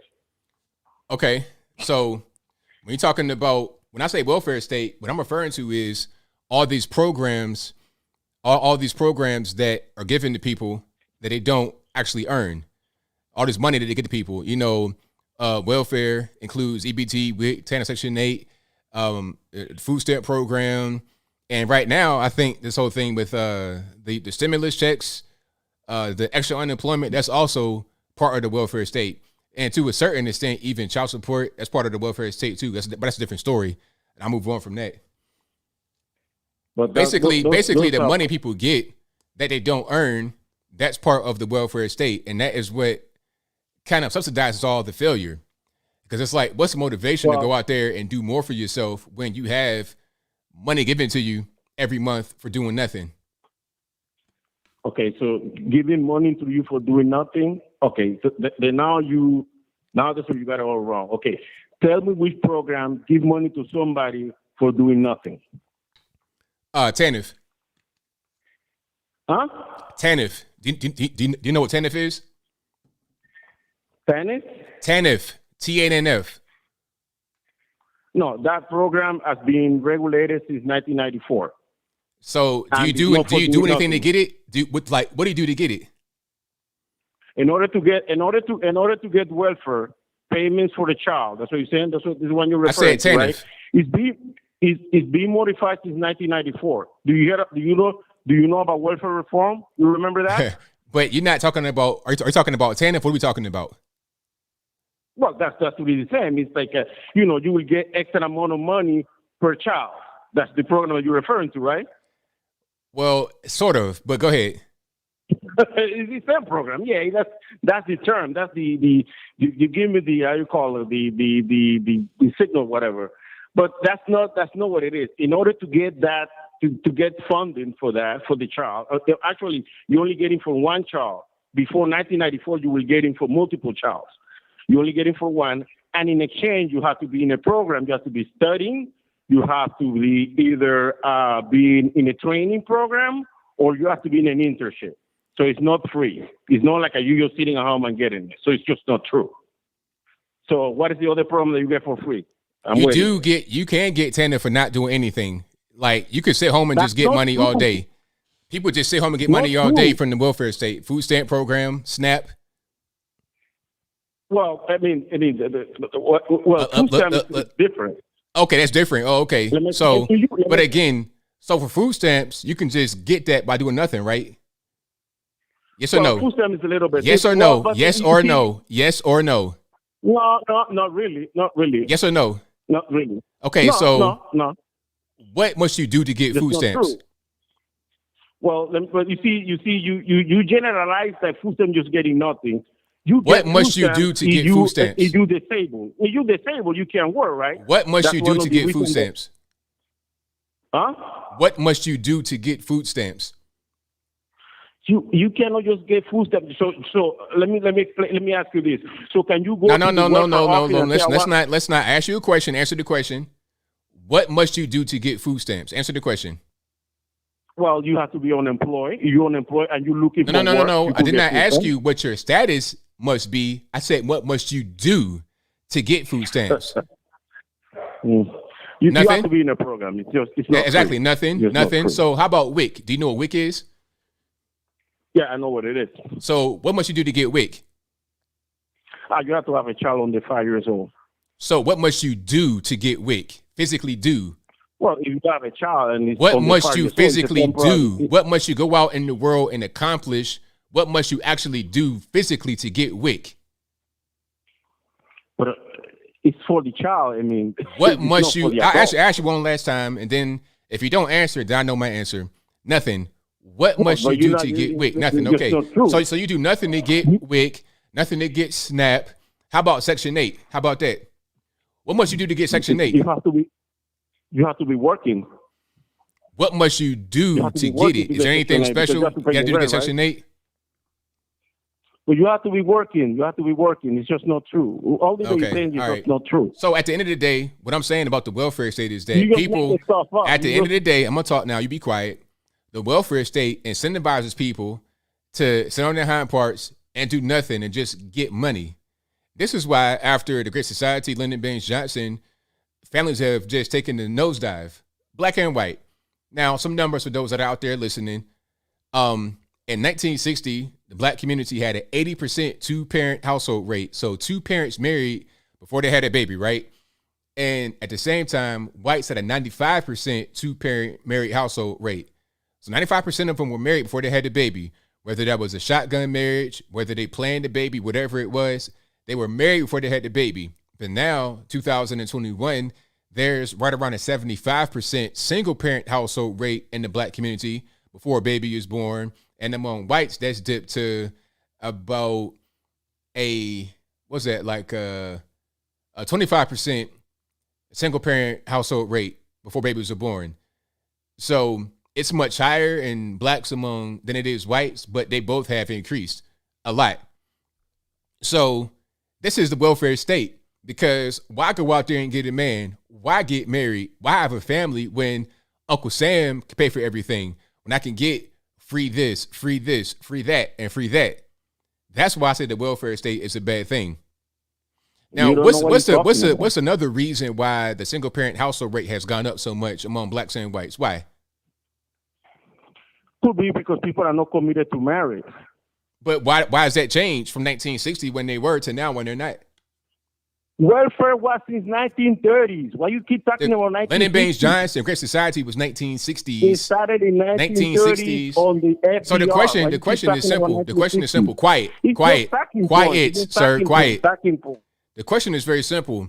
Why has the white and the black community tumbled like that when you're talking about two-parent married households? People are not committed to marriage. But why? But why? Why were they in 1960 but not now? Could be for many reasons. So you don't know exactly. You don't know. Now I gave you the reason why, believe it or not. But thank you for the call. I appreciate you. It's simple. Once you know Uncle Sam's right there, he got your back, then you're not really. Some people, not everybody, because there's still quite a few married people. White community, at least 75%. Two-parent married.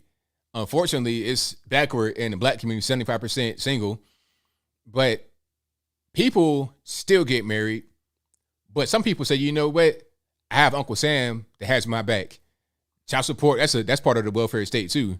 You know, I won't go down that road. It's kind of sensitive, so I'll back up. But the welfare state, things you get, money that you get for doing nothing. WIC, EBT, TANF, Section 8, all these things, food stamps. Some of these NGOs that have come around give you 3 hots in the cot, basically. The drugs and all that kind of stuff that people want to promote, talking about legalize all drugs. All these things play a factor. It's all part of the welfare state, in my humble opinion. And the end goal is to make a slave state. And we don't want to go backward. We want to go forward, don't we?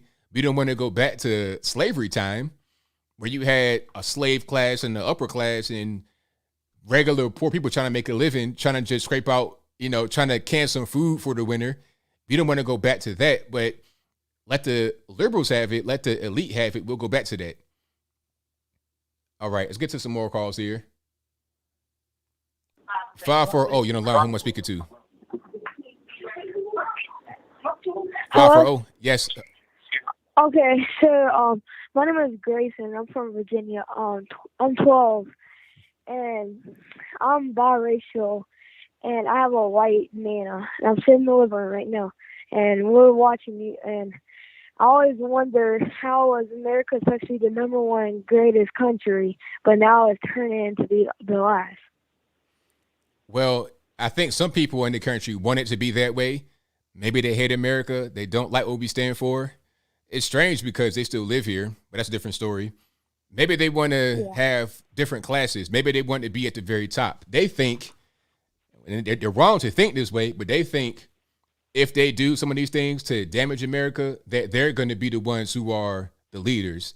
They'll be the rulers, but they won't be at the end of the day. So what you have are misinformed people that are trying to make the country go a different direction, and they don't realize what's going to be the end result. But you know where it's going to go, as do I. And it's not going to be in a good place if they get their way. Okay, thank you. I was just wondering. I'm so happy to be on here. Thank you for the call. Keep on watching. I appreciate you.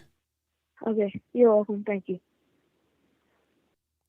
Hey, shout out to the young Carlo, 12 years old. Warms my heart every time I hear it. Warms my heart because, hey, when I was 12, I had no idea about politics. I had no clue. You know, I'm watching WWE. I don't, really WWF back then, but I had no idea about politics. So shout out to the young man. Hey, you headed for greatness, sir. You headed for greatness. All right, let's get to some more calls here. Let's go to 310. You're on the line. Who am I speaking to? Shout out to the young Carlo, 12 years old. Warms my heart every time I hear Oh, man. Warms my heart. ABL, you can hear me? I heard you well. I got some feedback in the background. Yeah, I just turned it down right now. Alrighty. This is Sarah Moore. I've been following you for a while, man. And I just wanted to give a response to that Ivan dude, and it's a little contradictory. I understand, WIC and all these programs, they're giving, the U.S. is giving a lot more away than it should. But my family actually was helped out by the WIC program. There was a point that we couldn't afford milk or anything like that, but it was nothing like I see that's actually going on right now. I'm working at a warehouse right now, and I see certain people, they're my friends too, I'm not going to lie. But these guys got food stamps, and they're selling them at work, half off, whatever. And I have a 4-bedroom house. I have 2 kids. I have one on child support, and I'm making it. And I agree with you that these services, there need to be some very strong restrictions, because my father made a couple of bad investments, and like I said, we couldn't afford milk. It was a bad time for us. We got helped out. We got through it. And with that, we were able to get past those bad times. And now because of that, my old man went to go do his own thing. He took me out of California.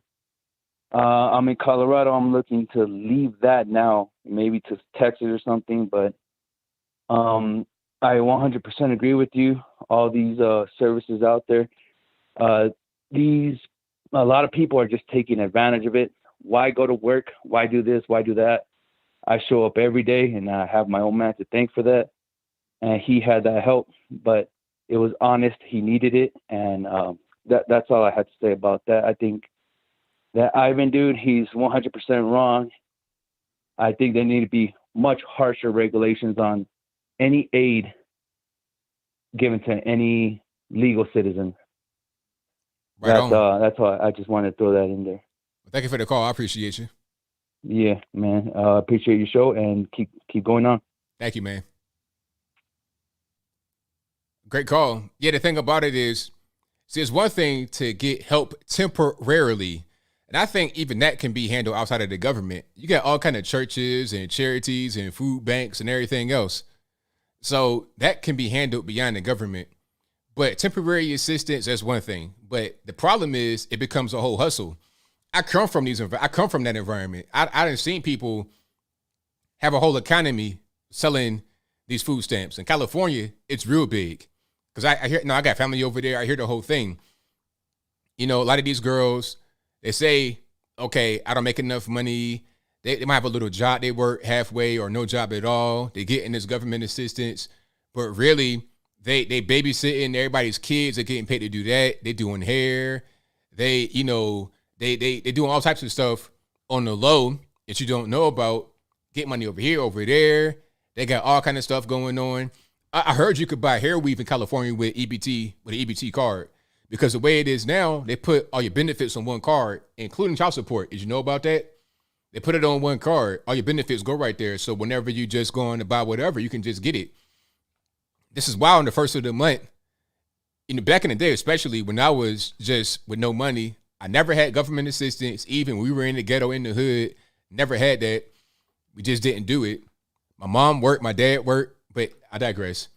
Anyway, I be in the store on the first with no kind of government check. I'm getting a bag of rice, some chicken breasts, basic stuff, right? I got like 3 items in my hand. But I go over here, I look at this cart. It's filled to the brim with all types of cakes and cookies and pies and frozen pizza and Pop-Tarts and Ding Dongs and Ho-Hos and Sunny D and Capri Suns, all that. Every time, go to your local Walmart on the first. Matter of fact, go to the little hood store. You know what I'm talking about, on the first of the month. Matter of fact, the card might get refreshed tonight. Tonight. Go to the store tomorrow and you're going to see what I'm talking about. You go to the store for a pack of bubble gum, you're going to see carts full up to the top. You're going to see 800-pound people walking, or not walking, riding their little scooter with their scooter filled to the top. That is the welfare state, and that's a problem. And what it's also doing is maintaining a permanent underclass. If you're going to be relying upon the welfare state, and that's how you live, you just live like that, how will you ever rise from that? You're going to be stuck right there in perpetuity forever until you get beyond that mind state of, I'm in the hood, I'm on welfare, I'm playing the game, I'm getting money. Until you get beyond that, you're gonna be there forever. But I'll move on. I digress.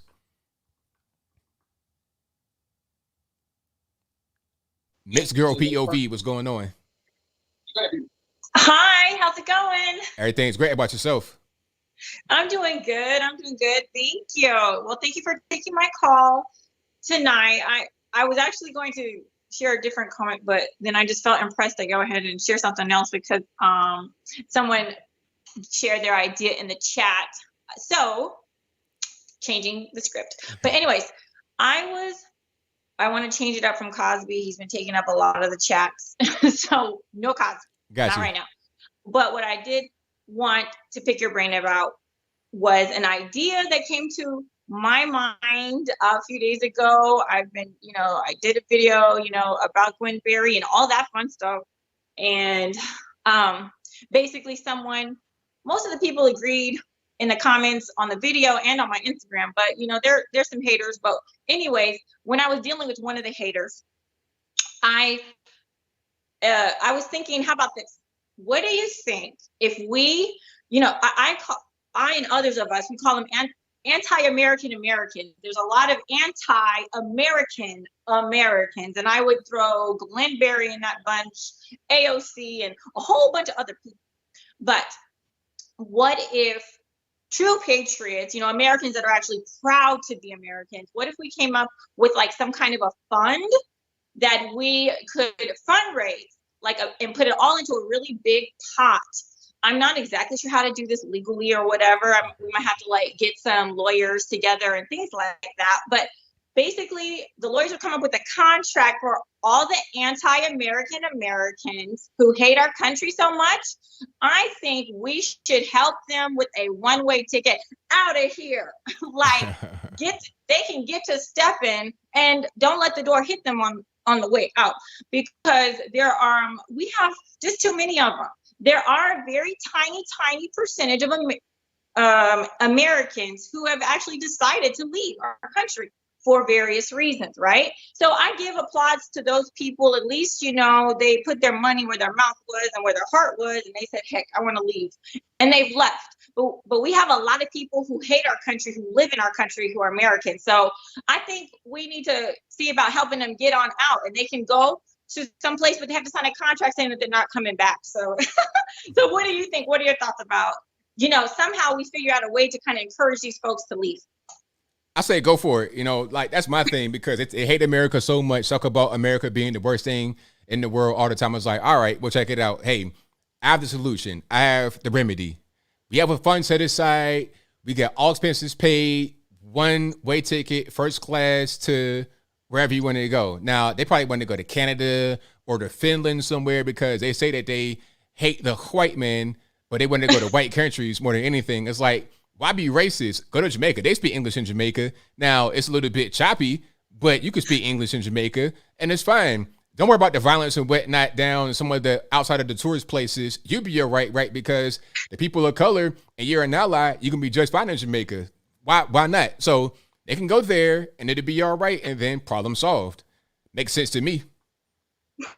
There you go. If people don't like it, basically the bottom line is go. Like, people want to be here and they want to be complaining and stuff, but one of our folks in the chat, Atomic Tabasco, suggested that we I'm sorry if I'm getting the second part wrong, but anyway, Atomic said they shared a reply to my question that I put out there into the atmosphere, and they were like, well, how about they love the idea, but how about we tie it to where they have to go to like a socialist country like Cuba, someplace like that. I would say go to a socialist country, go to a third world country, and live it up and enjoy your black and brown people or whatever it is, and just leave. Like, quit trying to bring our country down from within. It's like we have enemies within our own country trying to bring it down, and it's very, very sad.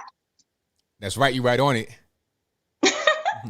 All right. Well, thank you so much. I just kind of wanted to get your thoughts on that, and I don't know, might need to think your prayer on that. We might need to figure out some way to kind of, just help out these anti-American Americans, because they just kind of need to go. That's just kind of how I feel about it. But anyways.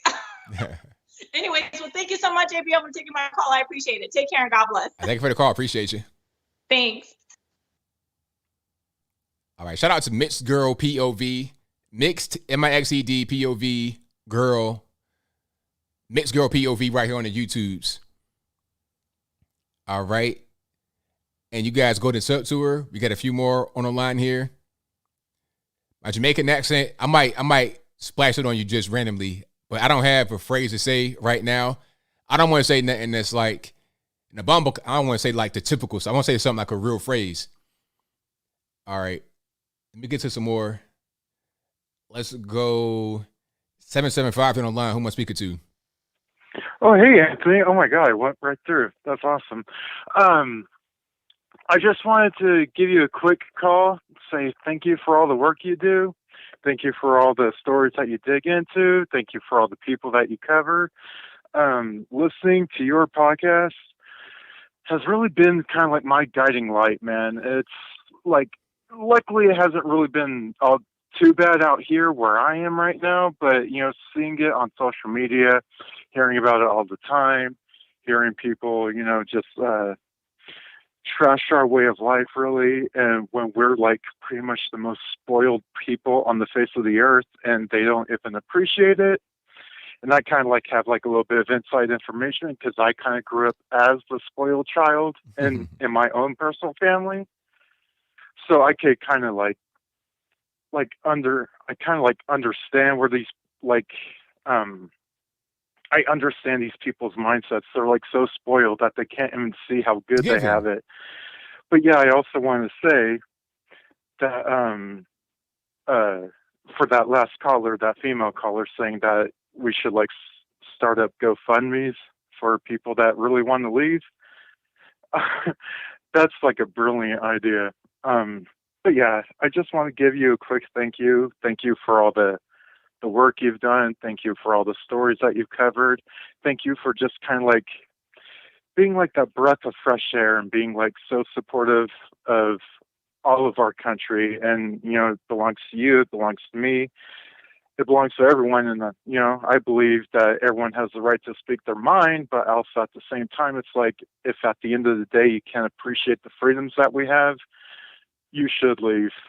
So I just want to say thank you for all that, because it's really hard hearing some of the bad things that people have to say about our great country. So God bless you. Enjoy the rest of your show. Have a pleasant night. Thank you for the call. Definitely appreciate you. Appreciate you, man. All righty. The number to call is 434-658-1220. Again, 434-658-1220. 301, you're online. We'll speak it to. Ben Bussey. I just had two things I wanted to bring up. There's an article I was looking at right now where the president of BET, Robert L. Johnson, he's listed as the first black billionaire, and he's calling for a $14 trillion reparation to compensate for slavery, Jim Crow, and 200 years of systemic racism here in America. But I also wanted to say, you had asked the question, what must a person do to, get like welfare? And I have an answer to that question from my own personal experience, because I had two children and I would take them out, but I would also take out, it was three other little girls. I would take them out, get them away from the situation. And these children were born specifically because the mother, for each child that she would have, she would get money. She would get money to take care of them from the government. So you extrapolate that out to so many other women that live in in communities in the hood that they just have babies just so they can collect money for welfare. And it was a tragic to take these little ladies out and take them out, talk to them, give them a breath of fresh air. But that was my own personal experience that I just wanted to share. And look, I just appreciate you for the work that you do, man, and keep on rolling on. And I'll talk to you later. Thank you for the call. Definitely appreciate you. Okay, got it. All right, shout out to the caller. Let's go to some more here. 404, you're on the line. Who am I speaking to? 404, hello. If you're speaking, I can't hear you. Hey, peace. It's O out of Atlanta. Wonderful, wonderful topic. Always great to hear you, Anthony. I take it. And I'd like to say that I do agree overall that there are extra. Well, first off, let me start with this. We pay taxes. As citizens, we pay taxes. And our taxes go to many different things. Things of which I don't agree with on many times. Some things I do agree with. I do believe that there should be greater restriction that's put on everything that we do. But me, myself, I am a citizen of this country, born and raised.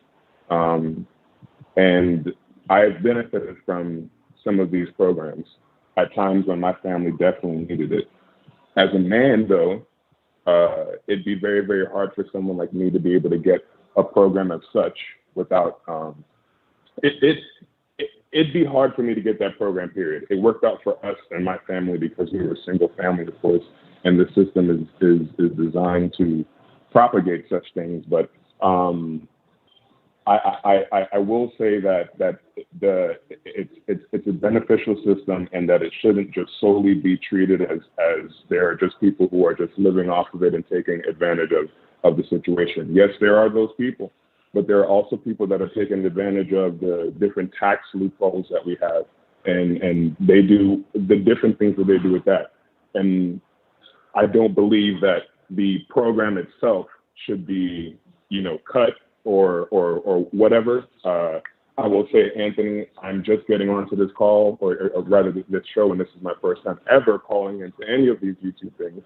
Not that matters, but I say that to say that I don't know if anyone spoke to any ideas and things, but my main component of what I wanted to provide is that these programs have been beneficial to many people. My family especially, but I also lived in places where there were tons of family who this was their third, fourth generation taking advantage of the system. So those scenarios do need to be regulated, don't you think?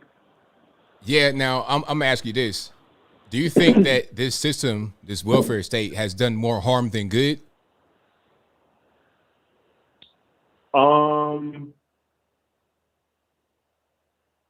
I don't think that we as people,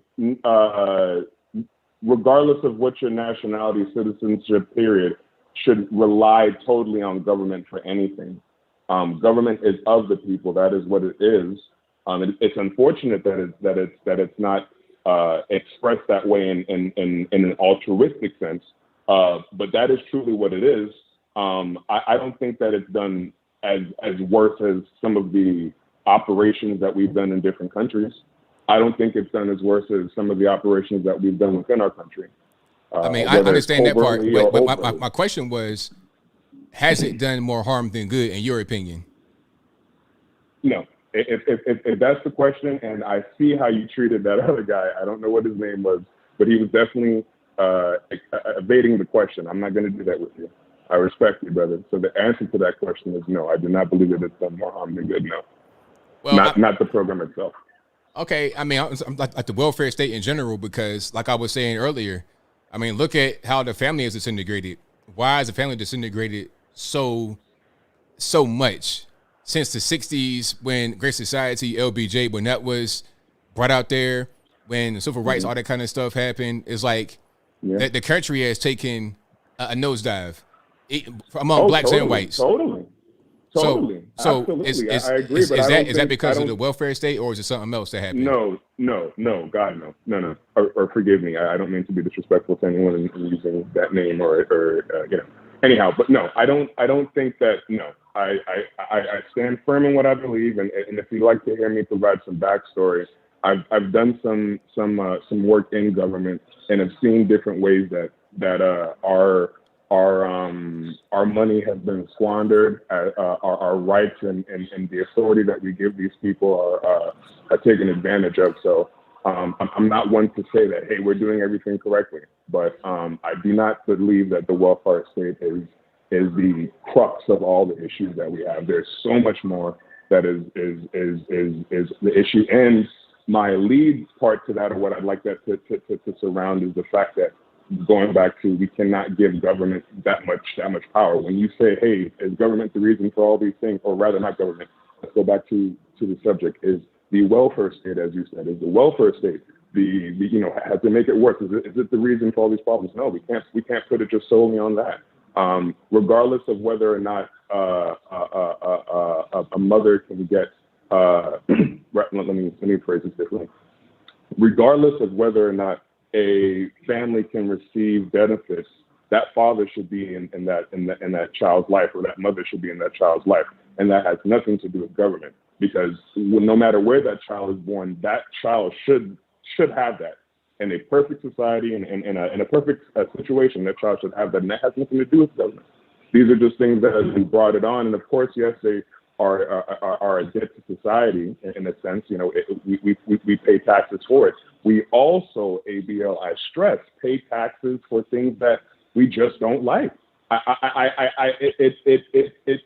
It's crazy how much money that we spend on the military at this point compared to other things, and how quickly the members of Congress and so forth are so willing to come together under that one garb. But anything else, regardless of some of the foolishness that they have going through those halls, and some of the things that are full of or have parts of something that's really, really great, there is so much partisanship.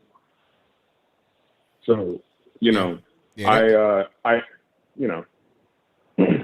a lot going on we could get into, but I got a few more calls on the line, so thank you for the call, man. Absolutely. Definitely appreciate it. Hey, it was wonderful speaking with you. Take it easy, brother. All right, same to you now. All right, shout out to the caller. Respectful caller. You know, it's okay to disagree. See, that's how you have a civil conversation. And I appreciate that. You know, don't come in yelling and screaming and hollering over people. Have a civil conversation. Hey, thank you, sir. That was a good call. Appreciate you for that one, boss. 504, you're on the line. Who am I speaking to? Hey, this is Jay from New Orleans, baby. How you doing tonight? I'm doing all right. How about yourself? I'm doing okay. Listen, I was just calling on listening in on you, man. Fantastic job as always. But I would have to respectfully disagree with the last caller when he was talking about, and I'd like to answer your question when it comes to, do I think it's doing more harm than good? In my opinion, it is doing more harm than good.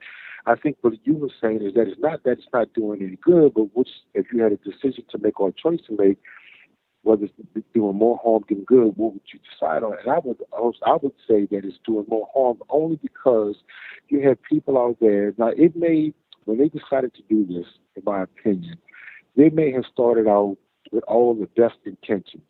But the kind of people that live in America, they're always trying to get an end game or out or a way to get over. That's the way I look at it in a lot of cases. So you have situations where people that really need this money, sometimes they're not affording this money because you have people that are beating the system and getting things that they rightfully are deserving of. And it's just like when Biden came out with the stimulus check. Okay, I work hard. I work hard for my money. I go to work every day. I work multiple jobs. But just because I work, I shouldn't be penalized because I didn't get a stimulus. And that was it. And I just made barely over the allotted amount where they said you wouldn't get any money if you got it. Now, I didn't reach out. I didn't try because I knew that should have gone to somebody that was more deserving or somebody that needed it. But it's like people that are going out there working hard for their money, they're being penalized. People that are trying to do the right thing, they're being penalized. And I don't think that's fair at all. I agree with you 100%. And then it creates a mentality where it's like, well, why work hard? Why do all this extra stuff if I'm penalized for it while those who don't do anywhere near what I do get rewarded? It's a backward system. Exactly. I agree with you 100% with that, sir. And the thing is, it's like I know that in my current job that we're trying to get people to work. And then we go out there and we're offering like these benefit packages and things like that. And like, well, what's the starting pay? You tell them what it is. Oh, no, I make more money than that staying at home. And it gives them absolutely no incentive. And like you said, you got to change the mindset. I mean, if you're staying in this type of situation and you think that just, hey, I'm just going to try to beat the system's always going to be wrecked. It's always going to be flawed because you're allowing these things to happen. And it gives no one any incentive. And I should say no one because that's just too much of a generalization. But it gives a lot of people no incentive to try to improve their own situation. And that's just unfortunate. You right on it 100%. And, not everyone will take that. Not everyone will take that path, but it creates it's an avenue that is there and people are going to take it. Just human nature. People are going to take it. Not everyone. But if the avenue wasn't there, then it couldn't be taken. And there'd be better choices that were made. Rather than taking this money to sit at home and do nothing, you go out there and work. Although the person may not want to work, it'd be better for them because they're in society, being productive, they're developing skills, and then they can, advance in life as they move on. But if they're dependent upon the government, they take that bait, they're always going to be right there. And then if it ever gets cut off, they're going to be lost. ABL, you hit the nail on the head because you're not even opening up your mind. And just like you said, and whenever that stops, you're going to go right back into that hole that you're in because you're not doing anything to improve your situation, not doing anything to improve yourself. And then when you're sitting here and you're like literally just trying to like feed up or beat the system or try to take things from people or from the government that you could actually improve yourself, then you want to know why the country is the way it is. Listen, I'm an African American male, and I don't even like to use that terminology when I say that. I should say I'm a dark-skinned American because I don't like to separate, because I was born in America and I'm an American. So, I'm just a dark-skinned American. It shouldn't be splitting the races and that type of thing. But anyway, I digress, like you always say. But the thing is that when you have people from other countries and they're coming here and they're making it, because they're busting their backs and sweating. You can't get mad at these people because they're trying to improve their way of life, because they're developing skills to make money. And they're not relying on the government. And I know some people are coming in here illegal, but if they're coming in here illegal because they know they can't report themselves to the government to get the funds, so now they're developing skills to prove themselves. And then when they have these businesses that are black people and white people or Americans, or let's say a lazy America, you go in their stores, purchasing them, you're improving their situation, and then you get bitter because you feel like you're not afforded the same opportunity.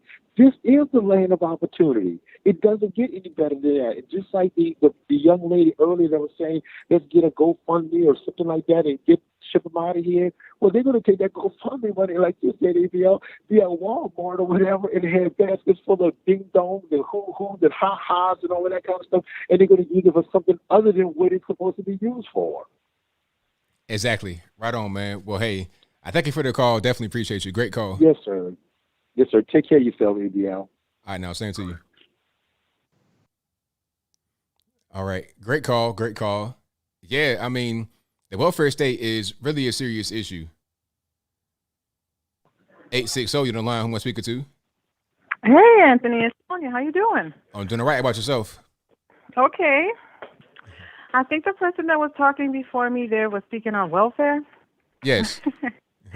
You know, the thing with welfare is that, of course, we need things in place to help people in the times that they are down and out.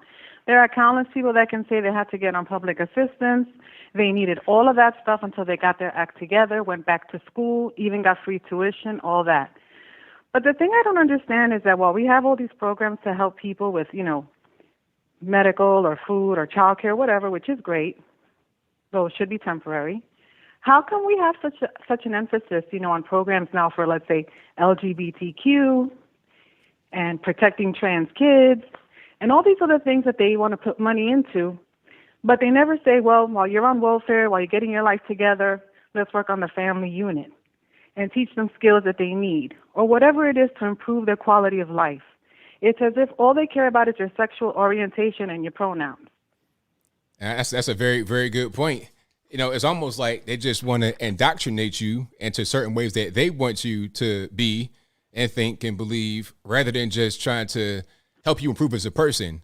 That's kind of what it seems like. The only program that I know, and it's not like I'm doing research, so I'm just talking off the top of my head, where I know that they're literally doing something for boys, was King Randall, right? And he did it on his own. Mm-hmm. And then another person, I think it's Pastor Lee, I forgot his last name. He's in California. He has a program that's just for men. I think it's called Bond. And he shows the men how to be fathers, how to be husbands, how to be responsible. Other than those two, and that's them doing their own, I guess, not-for-profit kind of thing. It's not the government. I don't know of anything else like that that's public funded. Yeah, I mean, there's small things like that across the nation, but as far as like being at a college, university, something like that, I've not really heard about anything like that. And it's a shame because you should hear more stories like that. You should hear more about, you know, colleges taking on that particular that particular battle, but you don't. It's really unfortunate. Yeah, it should be in tandem with the welfare. I think the only time I think they help parents improve their parenting skills or be better mothers or whatever is when they're drug addicted and they need to get their kids back, and then they have to take some classes. But I saw this person, I think he's the Attorney General in California, I forget his name, and he had some other man in the background who's a politician, I forget his title. But if I'm not mistaken, the person in the background is the one who had something to do with that law that makes sex with a minor a misdemeanor. Are you talking about, I know you're talking about, I can see his face. I think his name is Scott Wiener or something like that. Some kind of like obvious name. Like yes, a weird name. Yeah. I think that's it. And I was so confused because they're talking about the states that they're banning, I guess, public officials to travel to because of their stance on LGBTQ. I mean, they can't tell private citizens where to go, but they had this long list and they had these long faces talking about all these states that people can't go to, I guess, if they work for the government. And that guy, the tall one, he went on there and he was all mopey saying, what kind of person wakes up in the morning and says that they want to stop a kid from playing sports or something to that effect. And he was talking about, I guess, the trans kids playing with the girls and all of that. And they were in this weird place because there was like this background that was like LGBTQ stuff. And I thought they must be in some kind of museum about gay life. I don't know. And that's what they chose to do their press conference. But when he's saying that, you know, when these people say they want to protect these trans, that's like the new slogan, protect trans youth. And I'm thinking, from who? Yeah, right. Exactly. It's weird. It's like I said, it's about pushing an agenda. It's not about anything real that they had to get protected from. It's just about trying to, you know, impress upon people a certain thing. And that's pretty much the end of it. Yeah, and then the last thing I'll say real quick is like that teacher that went on that rant, and she's in that, I think you did the video, I'm not sure, where she had that classroom all full of stuff, and she's pissed because her state bans her from teaching CRT, and she was saying how they had to take a stand for our kids, and I thought, whose kids? Your kids? What kids are you talking about? Because unless they're the ones you're raising in your home, why are they trying to cross these lines? I mean, it's just so ridiculous and frustrating and infuriating when you're a parent, let me tell you. Yeah, I mean, it really is. It's really crazy out here, but people are starting to wake up to it, and I think they're going in a different direction. Yeah. Oh, and that thing that I've been said about the welfare in the 30s, at that time when it began, it was for disabled people only. Right. It wasn't the Great Society that Lyndon Baines Johnson passed, like, after civil rights. It wasn't the same thing at all, because there was definitely a sharp decline in the family structure after that particular point. It was very quick. So it wasn't like the same thing going on right now with these debit cards with benefits on it to go to the beauty supply store and get hair weave. That was not around in 1930. No, it wasn't. Well, thanks for taking my call. I didn't expect to get through. I was caught off guard. Have a good night and enjoy the rest of your show. All right. Thank you for the call. Appreciate you. You're welcome. Bye. All right. Great call. Let's get to some more here. The number to call is 434-658-1220.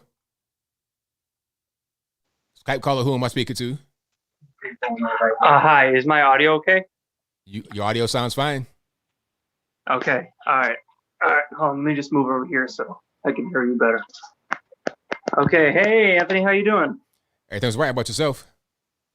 I'm doing great. See, I don't think you're definitely not going to remember me. But I talked to you a few months ago, I think, about how, how I started getting into politics after Obama got elected, and how everything's so messed up, and if we're not fighting hard enough. Do you remember that? No, I don't. I'm sorry. Yeah, I know you. Yeah, I know you want. You're too busy man. Yeah, I know. But my question to you is, it's not really that related to anything you're talking about. But I know that you're gonna have an opinion on this, and I already know what my opinion is on it. So my question is, do you think that American pornography should change, or do you think that it should absolutely stop and end? This is a topic that I'm not really going to talk about too much right here, but I'm gonna just answer your question, and then we can just and then we could just skedaddle right along. Oh, yeah. Sorry, I'm trying to get all the conservatives' point of view on this topic. No one's really we got little kids, so I'll say this. Actually, you know what? I'm not going to answer that. I'm sorry. I can't, as I can't really talk about that. That's not really a thing. So yeah, I'm not going to be able to do that one for you, boss. Yeah, I know. I'm sorry to bring that topic up. Oh, it's all right. I'm sorry. Yeah, but I think I already know what your opinion is on it. So sorry, man. Sorry to put you on the spot like that, man. But thanks for taking my call. All right, thank you for the call. Appreciate it. I appreciate it too. Yeah, come on, man. We got little kids watching. I can't even really. If I answer it, then I have to get weird. So let's not. So yeah, let's just not. Let's move on to the next call. The number to call, 434-658-1220. Again, 434-658-1220. And we got little kids watching, so don't be doing nothing weird. All right, let's go. 224, you're on the line. Who am I speaking to? Hey, Anthony, this is Billy. All righty, what's going on? I just subscribed a couple days ago, so I went through some of the earlier videos you had, and of course I've been up to date over the past 2 days. But I was wondering if you could possibly steel man a liberal perspective. I wanted to get your take on the pros. Say that one more time. I didn't hear you. I wanted to hear you steel man a liberal perspective, if possible. You know, I had a big problem with all the broad generalizations of the right wing coming from the left. But, you know, I have friends and family that are on the left, you know, some more extreme than others. But I just wanted to get your perspective on the benefits maybe that come from a leftist perspective. I don't really know. Art, I guess. Some art. A lot of the left, they're good at creativity, but I don't want to say nothing negative. I'm gonna just say something positive.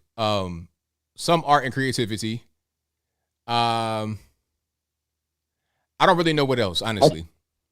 Well, I find that on the right too. I think I have a big problem, of course, with all the rivalry between the two, because I think in a way there's a lot that's shared between both sides.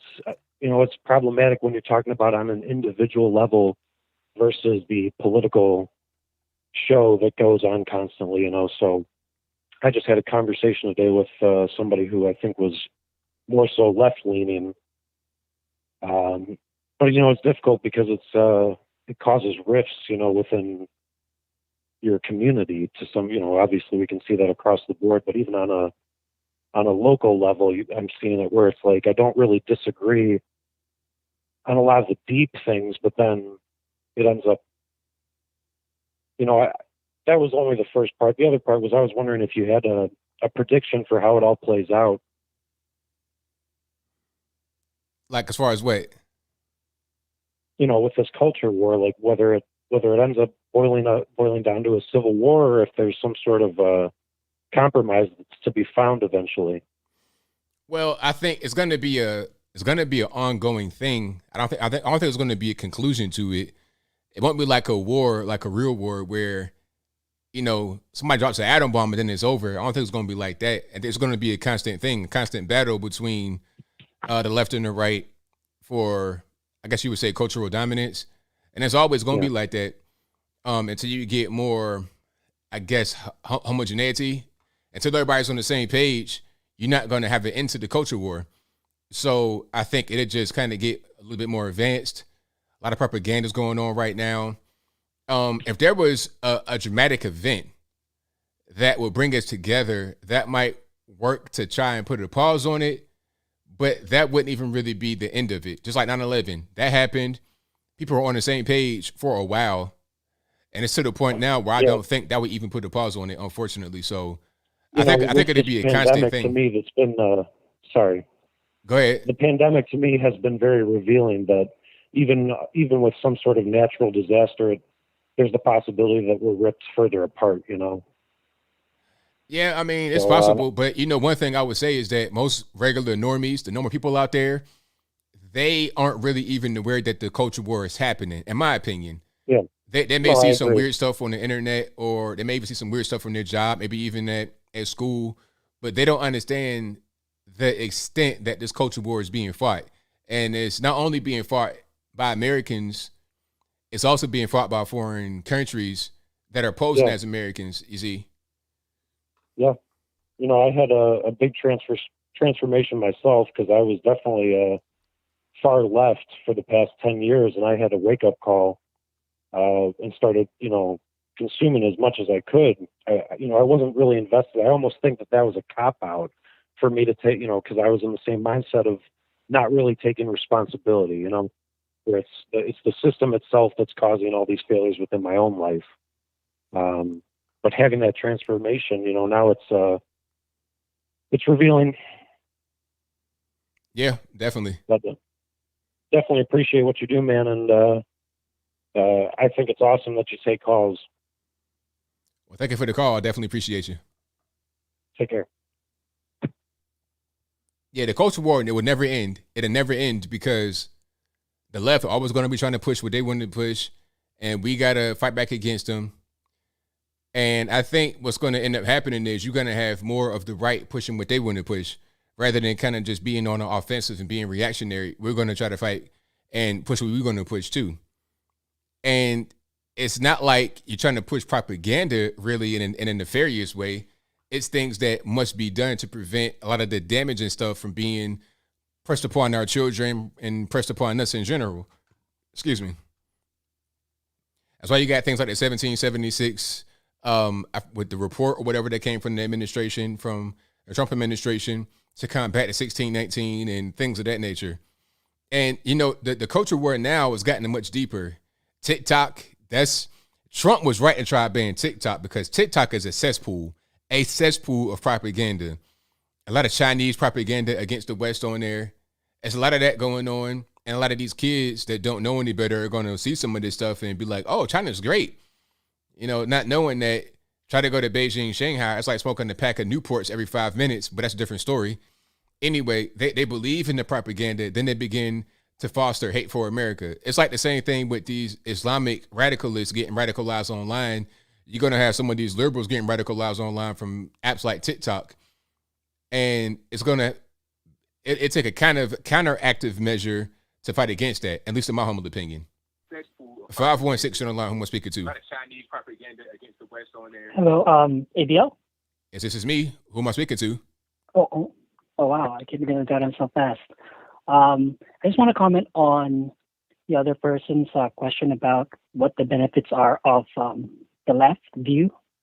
I think Jordan Peterson talked about it, where I think on the left, they're more open. They have more open ideas because on the right, the more conservative ones are traditional. So they tend to be more rigid. So I just wanted to comment that on the left, you could probably have more open ideas just because they're not as rigid. Yeah, that's a problem because they're open to pretty much everything. I was playing the clip earlier of this person that identifies as a mermaid, but I'm not really sure what they actually were born as. It's just people. It was this one guy, white British guy, that now identifies as Korean.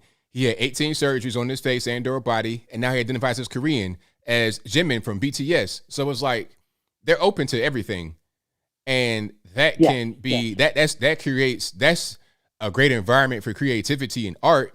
However, when it comes to having cultural norms and lines drawn as far as what you're going to accept and what you're not going to accept in society, the lines aren't there. There's no boundaries. There's no morals. There's no tradition. There's no religion. There's nothing. And pretty much everything goes to the point where it becomes illegal, it becomes dangerous, and it becomes toxic. And on the right, you really don't have that. They want to say that we're, unchanging and unmoving and uncreative, but we just hold on to things that we know work over time. I think we have a good balance of the left and the right. It can create for a great society, but the problem is when one side is totally out of control with no type of boundaries, you can't work with that side. If one side is under control and the other side isn't, what are you going to do? So that's pretty much how I feel about it. Yes, no, I totally agree with you. I'm a conservative myself, and I like that thinking better. But I just wanted to answer that person's call about some benefits because I'm just quoting Jordan Peterson about that, and I think Thomas Sowell has some ideas about that, and I think I forgot that book, the Vision of the Anointed, I think, where he talks about how the two sides think. He's not really arguing one or the other, but he just explains the thinking on both sides and how they approach things. So I just wanted to chime in on that. Well, thank you for the call. Definitely appreciate you.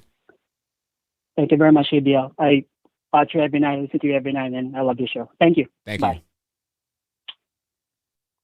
All righty. Let's get to one more call here. Let's go 863. You're on the line. Who am I speaking to? Hi, how are you? I'm well. How about yourself? I'm doing well. I just wanted to call. I don't really have anything specific to talk about, but I just wanted to tell you that I watch you basically every day. And I just wanted to give you a shout out that I think you're a great guy and you do a lot of wonderful things. Well, thank you for the call and the compliment. I appreciate you. You're welcome. You have a great night, ABL. All right. Same to you. Thanks. Bye. All right. Great call. Great call. So I think that'll be a wrap. Is that it? Yeah. Matter of fact, I got one more. Let's try to get this one. 405 on the line. Who am I speaking to? This is Joe. All right, Joe. What's going on? Hey, I just wanted to say, I like how when you're gonna explain your video, you say that you're gonna wrap it up and put a big bow on it. Right I on. want to say too, man. I actually do like Newports. I know you did a thing about Newports, right? One time. Yeah. Yeah. I just want to say, like your show. Whenever I see that you made a video, I always watch. And that's about it, man. I really don't have nothing else to say. Just want to say thank you for your content. And I appreciate how you letting people call in. Oh, it's no problem. Thank you for the call. I appreciate you. All right, brother. Have a blessed one. Same Happy to 4th you. of July. Oh, same to you, man. All right. All right. I think that'll be a wrap for me tonight. Thank y'all for joining in. If you couldn't get on, It's not my fault. You got to blame the white man for that. But thank y'all for being here. You guys are the best audience on the internet. I'll be back live again on Saturday. Same time, same bat time, same bat channel, 8 p.m. Eastern time. It's right around right now, 11 p.m. Eastern time. I'll talk for the first hour or so, calls for the last couple of hours. And you guys are great. Shout out to all the mods for doing what you do, keeping them trolls in check. I appreciate it. You guys are great. Couldn't do it without you. And thank you to everybody that has watched, liked, commented, shared, subscribed, super chatted, whatever you're doing. Thank you. Thank you. Thank you. Thank you. Again, couldn't do it without you. I got super chats right here, and then I'll wrap it on up. So let's get to these, and then we're going to be on to the next. I'll be back again tomorrow, of course, with a pre-recorded video or 2 or 3. If you guys have any tips, if you guys have any comments, I have an email, got a website, anthonyblogan.com. That is ANTHONY, the letter B, LOGAN.com. Emails on the website. That's contact@anthonyblogan.com. I read all your emails. I may not respond because I get flooded with emails, but I read everything. You know, I take tips sometimes on Twitter, Instagram. I read everything to see what's going on. You guys are a part of my ears and eyes on the street. You understand? So thank y'all. And of course, ABL merch, ABLmerch.com.com. I got these limited edition USA special edition hats. It's a few quantities. We're few in quantities. We got a few left. And you can get yours right now on ablmerch.com. Use promo code 1776 to get 20% off your next order. So you can get this hat. You can get a t-shirt, whatever you want, in the same cart. That code will apply to the whole cart. So get 20% off your next order. Can you get it before the 4th? Probably not, because, you know, it's already the 1st almost. It's almost EBT cart refresh time, so it might be a little bit too late, but they're going to be available whenever you want it. ablmerch.com. Get yours today. What else I got? Oh, and shout out to my soap sponsor, Mr1920.com. That is Mr1920.com. Link should be in the box. Yes, I have a soap sponsor, and the soap is lit, American made. The best soap you're going to get. Let it be a gift for yourself, gift for somebody in your life that you want to just impress with a good gift. And the link for that will be in the box, also right there in the chat. Okay, we got sponsors. And also, shout out to patriotpost.us, your source for all the news and information happening right now, patriotpost.us. So, did I get everybody? I think I got everybody. All right. Let's get to some super chats here. Now, where am I at? Let's see. Oh, thank you to John Wright, who says, former Democrat, you, Candace Tatum, and Black conservative perspective have completely changed my perspective. Thank you for keeping it real, bro. Hey, no problem. Thank you for watching, and thank you for having your mind be open. That's all I ask for. Anybody that is kind of on the left, kind of questioning where they want to be, as long as your mind is open, that's all I can ask for. So shout out to you. Thank you to Nicole Lowe for your donation, who says, ABL, you don't know these things called women. There's something else. Thank you to S. Bergs for the laughing emoji. Thank you to Wolfgang, who says, critical liberty theory, quote, is liberty present? Can you speak your mind here, there, over there? If there is no liberty, how do we spark it? Thank you to Angel Rivera, who says, hey, ABL, thanks for the work you put out. And when you evolve into a political figure, I'll be the first to call you honest, ABL. Thank you. Thank you to Eunice Pierre Canel, who says, ABL, a great show as usual. Lots to unpack here, but I digress. Just wanted to know that the USA caps are great. Husband, and I will be rocking them on the 4th of July, Independence Day in style. Soaps, great. Hey, thank y'all. Thank you for getting your hats, rocking them in style. I appreciate y'all 100%. Thank you to Love, Laugh, Live for becoming an ABL supporter. I appreciate you. Thank you to Jim Jones, who says, in San Jose, California, the wing stop near the airport accepts EBT. Crazy. Am I surprised? No, I'm not. Thank you to Butt versus Windshield, who says, I may be slow, but I don't suffer from Joe Mincha. Hold on, do I have to? There you go. They say Cammie is set up to fail, but she went for president saying she could handle everything. Exactly. Thank you to Mixed Girl POV, who says, thank you for taking my call and being open-minded about my one-way ticket out of here for the anti-Americans. For the anti-American Americans. Blessings to you and lovely wife. Thank you for that, Mixed Girl POV. Thank you to Chevy for your donation. Thank you to Bryden Phillips for your donation. Shout out to Sonia Scrapbook, who says, some humor, saw a funny meme. It said, everybody free Britney. The universe. Best I can do is free Bill Cosby. Great one. Fantastic. All right. So thank y'all again for doing what you do. You guys are the best audience on the internet. Shout out to you, Unified TV. I see you right there, boss. All right. Did I get everybody? I think I did. I got the super chats. I got the sponsors. I got everybody. You guys are great. I'll be back live again on Saturday of this week, 8 p.m. Eastern, and back tomorrow with pre-recorded. Check me out on Instagram if you're not already. Instagram.com/Anthony B. Logan. I put videos on there that don't make it here, like kind of like videos that's not me, maybe some memes and things like that. It's cool. Instagram got a nice little community over there. Instagram.com/Anthony B. Logan. I'm on Facebook as well. Facebook.com/Anthony Brian Logan. The whole thing like Tribe Called Quest. And Twitter.com/Anthony B. Logan. ANTHONY. The letter B, LOGAN. That's it. So until next time, y'all be safe. I'm out. And peace.